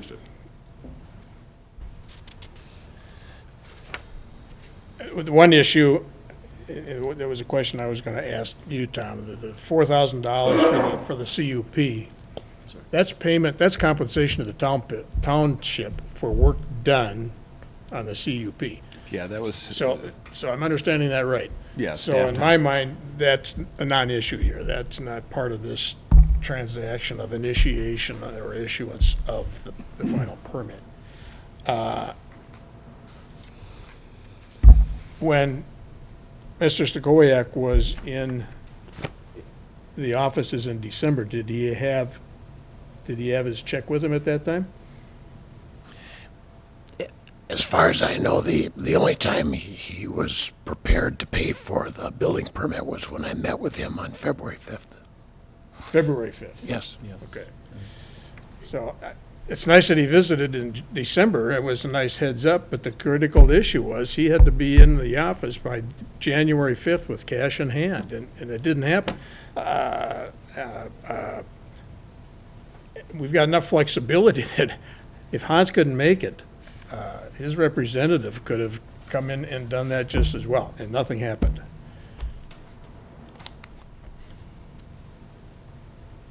So, again, as far as I understand the board, we still have no project. I appreciate your comments, and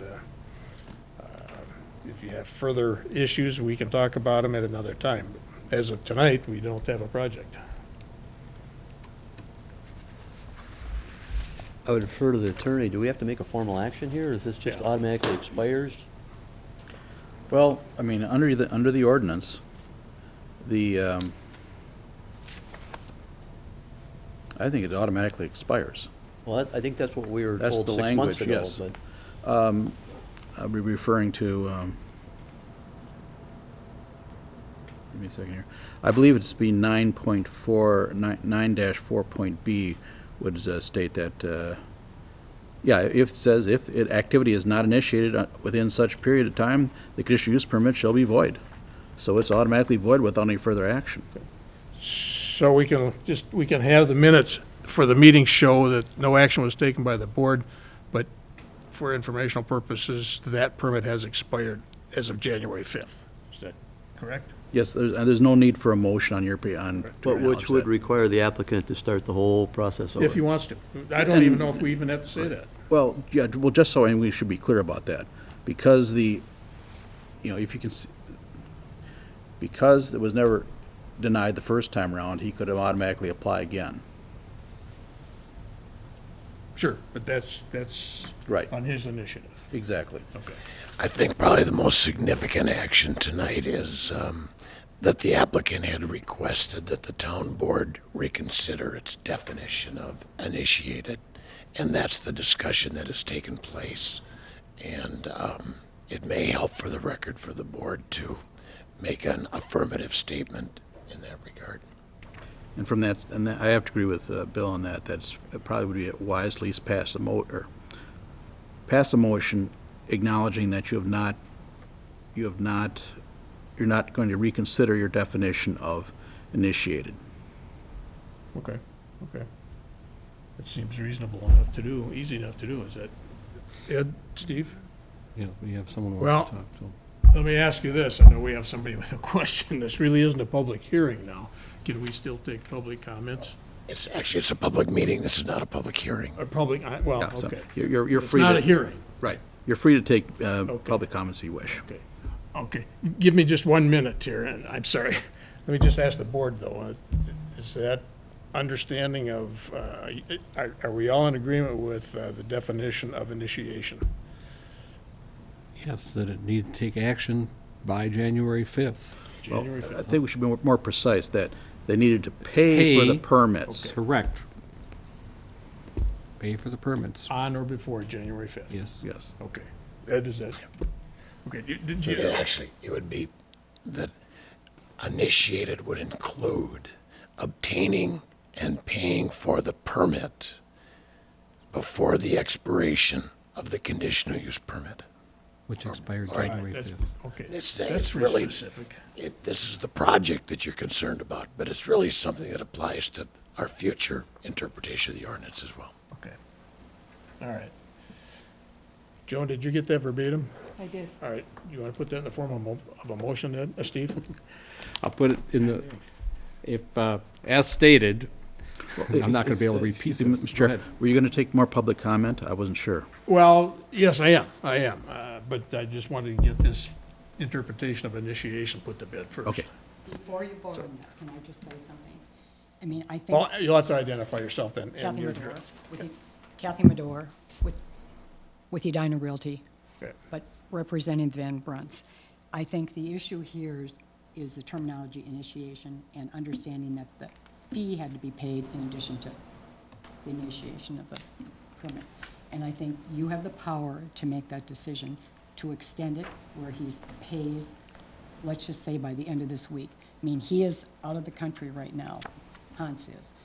Van Brunt's are out west, and they have gone through a lot, as has Hans, as have all of you, in terms of this. I mean, think about how long it's taken, and to have it happen or be lost because of a misinterpretation of what initiation means and funding being paid. I don't believe there was a misinterpretation. I think No. 6 months ago, we were pretty specific, and I think a year ago, we were pretty specific. You know what, seriously, I've been at all those meetings. I do not remember you saying the money had to be paid at the same time. And I think there's not a clear definition of that in terms of when you listen to the attorney and I think with staff. And Hans did fall, he was out of commission for December. I mean, I talked to him because Van Brunt's were out of town. So I will just say, we closed, and part of this was funding for the additional building. And if this doesn't happen, he cannot do the additional building. So they had done some work on the house already. And I cannot believe that all that you've gone through on this and all that everybody's gone through on this, you're not going to grant him the time to pay for the. Well, but there again, there was no permit issued. He shouldn't have been doing any work on the building. No, I think the permits were issued. The understanding was not that he had to pay. I'll just say this, we gave him a 6-month extension which did not have to be granted. It's up to the option, as I believe it, for us to grant the 6-month extension, which we did, and still no action took place It's not- initiating this. I'm just going to tell you, it's not an easy project. I've been doing this for over 30 years. That is a very difficult, because it's an island And because there's no driveway, no road out to it, You know, I- Well, we can, and we certainly appreciate the difficulty of that specific location and that specific project and under these unique conditions. But as Steve and Ed are saying, you know, we started off with a very specific set of conditions in the CUP. And we started off with a very specific deadline. And there's no doubt about it. You had 6 months to get going on the thing. And but are you gonna and let- we extended that. Are you gonna let And it- we, again, just in understanding the complexity of the project, we were willing to go along with a 6-month extension. So I think that demonstrates our cooperation on this project and our understanding of the problems that Mr. Stakoviak was up against. But at the end of that 6 months extension, we had made it very clear that was it. And we were assured that that would be plenty of time to get this project accomplished, to get the financing in order, to get the permits, paid for. And I can understand and sympathize if anybody has an accident, but that still doesn't mean that there's nobody else in the world that can come into the office and say, here's the check. None of that happened. And it's just one more issue after another. And then to listen that we had a discussion at the beginning of January and no follow-through until the end of February, or until the beginning of February, I'm sorry. You know, it's just one delay after another. So, My if, understanding- at this point, I would say there's no justification, no value for further discussion. If Mr. Stakoviak wants to apply again, I happily invite him to do that. But as the attorney has told us, the permit has expired, it's terminated. My understanding was he tried to pay and he was told he could not pay. And that's why there's funds not. For clarification, that was on February 5th. And there's another use of the term issued. There have been no building permits issued. They were prepared to be issued. That needs to be clarified. That's a good point. Yeah, it's Okay. just because they're sitting on a table someplace.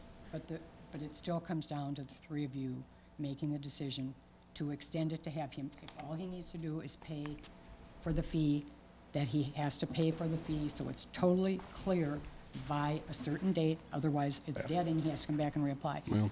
And I think the town clerk has also brought up a valid point, is that there's, we're setting some precedent here. If we start getting sloppy with applying definitions and deadlines, what's the next But I project don't think going it to was be clear. like? Certainly, we could vote here to extend, or we could vote with the authority of the board to change the terms if we can justify it. We can't justify it. We're just not going to do it. But if it's not clear in your rules in terms of understanding, then there is some justification in terms Well, of doing that, so it okay. is clear. Okay. Again, Mr. Chair, I think it's important to note for Kathy's benefit that on January 4th, the board was assured, without any doubt, through the town attorney and his contacts with representatives from MegaBN, that'd be in the next day. And it was a month. And I So, know he I- fell. Well, I know that. I because talked- specifically asked that question and was assured that that was going to take place, and now we're a month later. No, but I do know he fell and he was out of commission, so. Okay. All right, And well, once we're not here.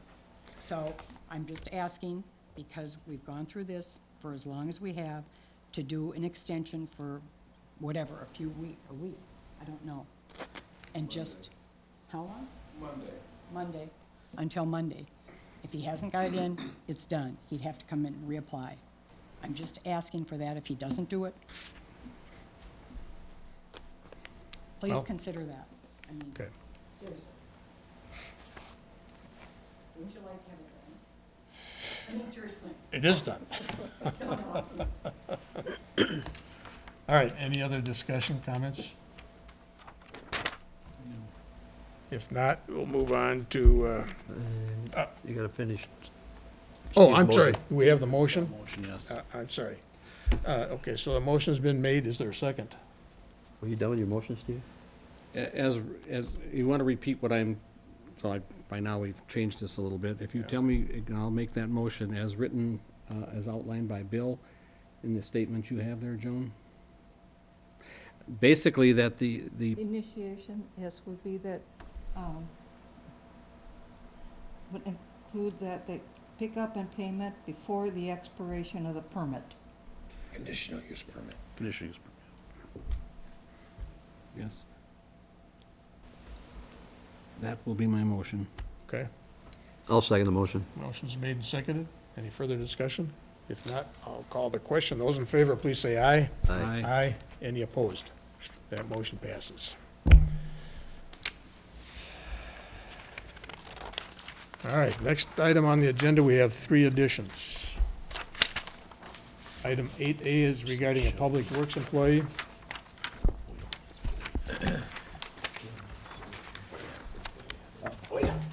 Mr. Chair, if I may. Okay. The labor negotiations, a closed session. Yes. You do have a, The first step is open, the second step would be closed. right. I'm sorry. We'll do the public works employees. My fault. Then we'll do the annual town meeting. Well, actually, I was gonna suggest that, okay, and then move 8C to before 8B. Good idea. Okay, you want to do the closed session last, in other words. Exactly. We can Yeah, handle it. That's I my think. point. I think, okay. Okay, Bill, that's yours? Or Dale? mine. Okay. Yeah, well, been doing a lot of HR work here within the last year, but we have recently received the resignation of most recent hire of Chris Anderson, and his last day will be February 26th, next Friday. And in lieu of that, we're asking the town board to consider hiring Matt Snyder as the recommended replacement. Matt was interviewed, if you can remember, the last round of interviews with Chris.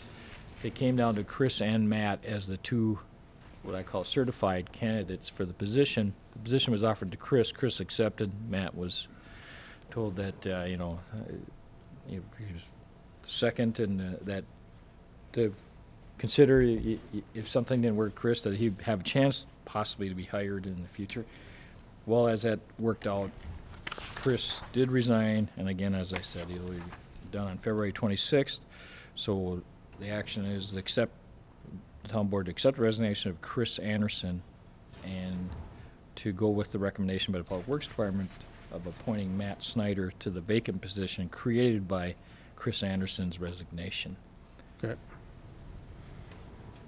So you have 2 action items. One is accept the resignation, and the other is to authorize offering a hire for Matthew. Correct. Is there a motion to accept Chris Anderson's resignation? I'll make that motion to accept the resignation of Public Works Maintenance Worker Chris Anderson. Is there a second? I'll second. Those in favor, please say aye. Aye. Aye. Any opposed? And is there a motion to offer the position to Matthew Snyder? Based on Public Works Department recommendation, I consider appointing Matthew Schneider to the vacant position in the Public Works Department, subject to passing the required pre-employment items. Is there a second? I'll second. Motion's made and seconded. Those in favor, please say aye. Aye. Aye. Okay, and then let's go to 8C. What the heck was that? That was to call a Oh, special that was a meeting special meeting for the Ramsey County, Ramsey County Water Quality Meeting on March 15th. Okay, is that your motion? That's my motion. Is there a second? I'll second. Those in favor, please say aye. Aye. Any opposed? And Bill, you had one other item too regarding the agenda for the annual town meeting Yes. I think that's on the very last page. of the, Thank you for mentioning. The town board is not going to have an action, the next action meeting for the town board. 17. This will be on page 18 of the supplement. Normally, the town board would see this at the Board of Audit meeting at the end of February, but now the Board of Audit meeting just going to be the day before the annual meeting.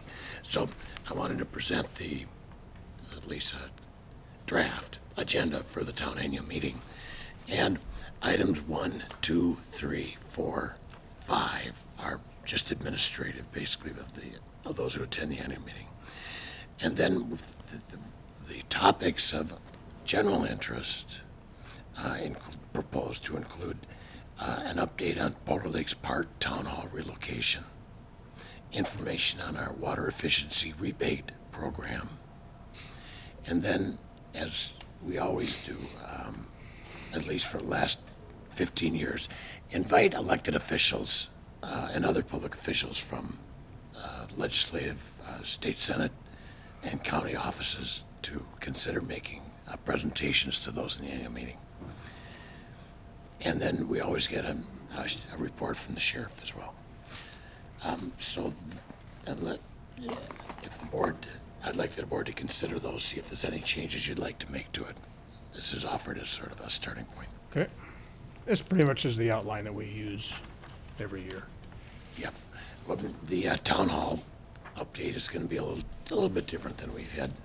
That kind of comes and goes depending on the activity of the town. Yeah, we have something a little more concrete to actually show this time, so. Okay. Bill, is that water efficiency rebate, that's that grant money? Yeah. Okay. And it'd be what we're envisioning is a short overview of the program to help those in attendance and those that are watching on cable what our rebate program consists of. Okay. Is there anything else you think No. would be appropriate to include in here? Any other subjects, topics? All right. Bill, would you like a motion to? Yeah, that'd be great. Okay. Is there a motion to accept the agenda as proposed for the March 8th annual meeting? So moved. Is there a second? Second. No further questions? Those in favor, please say aye. Aye. Aye. Any opposed? Okay. I think we're done with the rest of the agenda. We have a closed session coming up, but You know before we what? close out, I mean, you could include the receipt and open time prior to the closed portion of the meeting. okay, well, that's what we're doing right now, is open time. Oh, my timing is So- always perfect. This is open time. If there's anyone in the audience with comments, please identify yourselves. Again, Christopher Sandberg, Lockridge Rindle, now in Minneapolis, on behalf of Mega BN.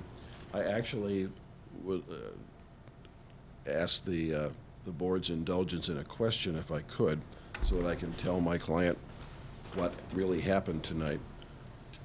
I appreciate your attorneys noting that immediate reapplication for a conditional use permit is appropriate under your ordinances, and I agree with that. My question is the following. Should that happen the next few days, will the board act on the record that has already been built and has been before you and review that conditional use permit on the basis of the existing record? I'm going to have to ask our attorney for an official interpretation of that question. That's a good point. I mean, under the ordinance, the permit is actually void, though it doesn't exist. On the other hand, the town's invested quite a bit of time in setting a record on this. I think you're still going to be required to hold a, planning commission still have to meet on it, still have to provide notice, there's still going to be a public hearing. It would be up to the board to decide if you actually want to take more public testimony. I doubt we'll hear anything new.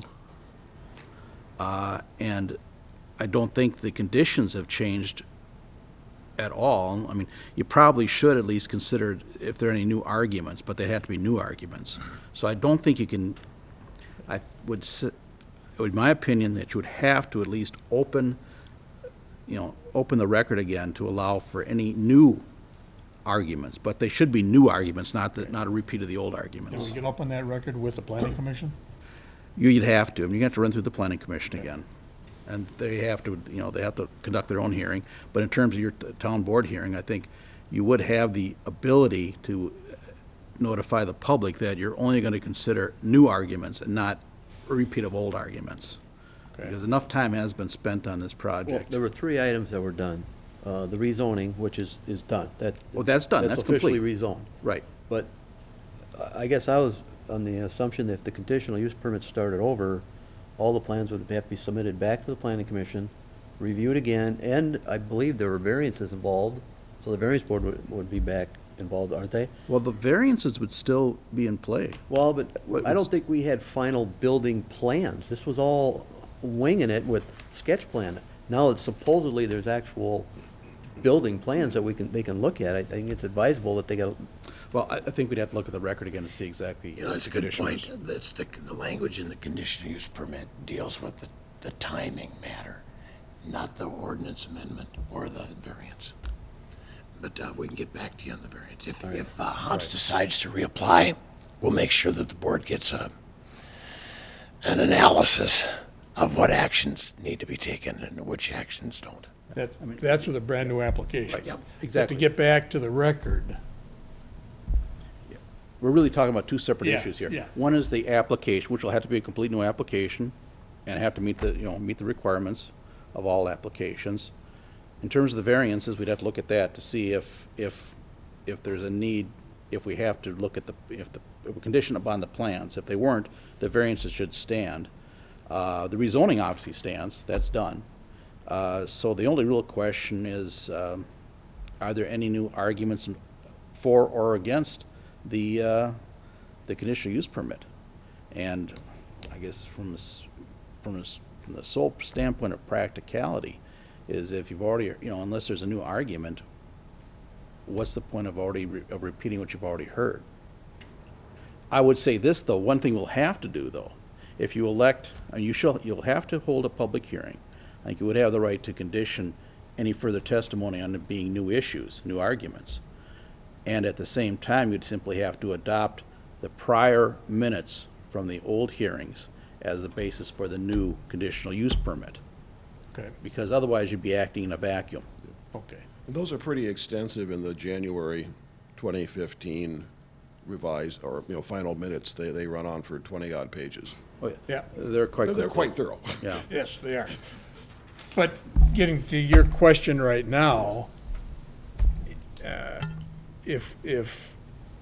we could direct that the applicant be allowed to bring any new arguments to the planning commission for their review. As well as the opponents. And, pardon me? As well as the opponents. Oh, yeah.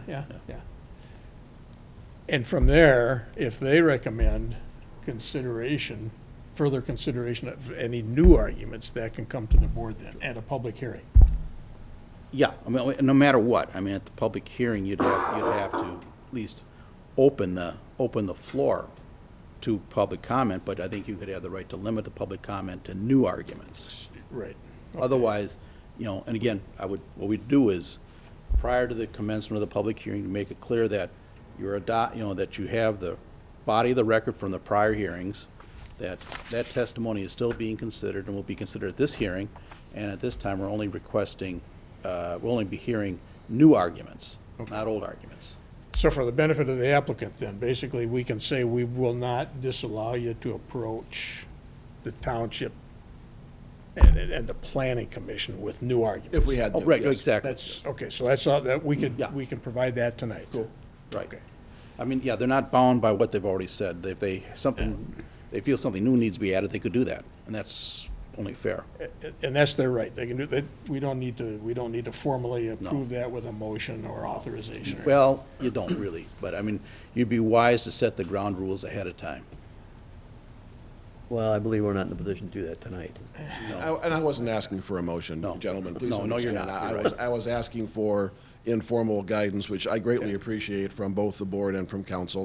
That helps me a great deal be able to explain to my client. Well, and I'm glad you come back with a question, because we're not totally unreasonable, but, I think we've established that we've hit a deadline. I thought the White Bear Press said that you were. But we've established a deadline, but we're certainly not going to prevent you from coming back with, as has been thoroughly explained, new arguments. Yeah. If there's something that should be new, should be entered into the record? Okay. The only thing the Have at it. board can't do is streamline the process, allow you right to a public hearing. You've got to go through the process. Yes. Publishing. Thank you. If you did that, how long, is that, literally could it be in a month, so that, I'm just thinking about the ice on the We considered a 60-day process practically, we'd be looking at, if you applied right away, we'd be reviewing it at the March Planning Commission likely. Well, if you applied tomorrow, I guess we could probably look at the February Planning Commission because it's not till next week and we have a light agenda. It doesn't give us 3 weeks to review things, but we've reviewed things. So February, There's the April. file right there on it, so. yeah. And then the next board meeting after that would be the first Monday in March. We'd have to call the hearing, and there'd have to be published Yeah. notice. Yep. Actually, that it would would be be the any- second, That's- it'd be the second, yeah. As soon as we could do that, to call the public hearing would be at that March board meeting. Yes. That's correct, And the yeah. hearing, as soon as the hearing would be, I think would be the first meeting in April. And we need, you need 30 days for that, right? And really, things have to go smoother than we've ever seen on this project before, but who knows? All the motivation's there, Yep. maybe it might happen, you never know. Okay? So can you ever do a public hearing with only written comments that are difficult? No, you're not, that's, I wouldn't want to. no, you can't do it that way. I don't think we'd want to anyway. No, you wouldn't, yeah. Want to anyway. Okay. Thank you. So that's open time. Is there a motion to receive agenda materials and supplements? So moved. Is there a second? Second. Those in favor, please say aye. Aye. Aye. Any opposed? Okay. Now we'll go into a closed session. Yeah, and we need to state the purpose for the closed section. We will now go into closed session to review labor contract issues. Is that good enough? That's good enough. Okay.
summary. You just, I saw him walk out the door.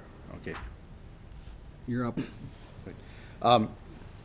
The town board has completed its closed session, and has adopted a motion to, which will be returned to the,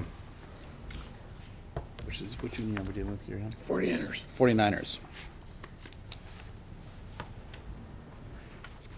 Is there a motion to adjourn? Motion to adjourn. Is there a second? Second. We are adjourned. Thank you. I thought at number one, you must want to just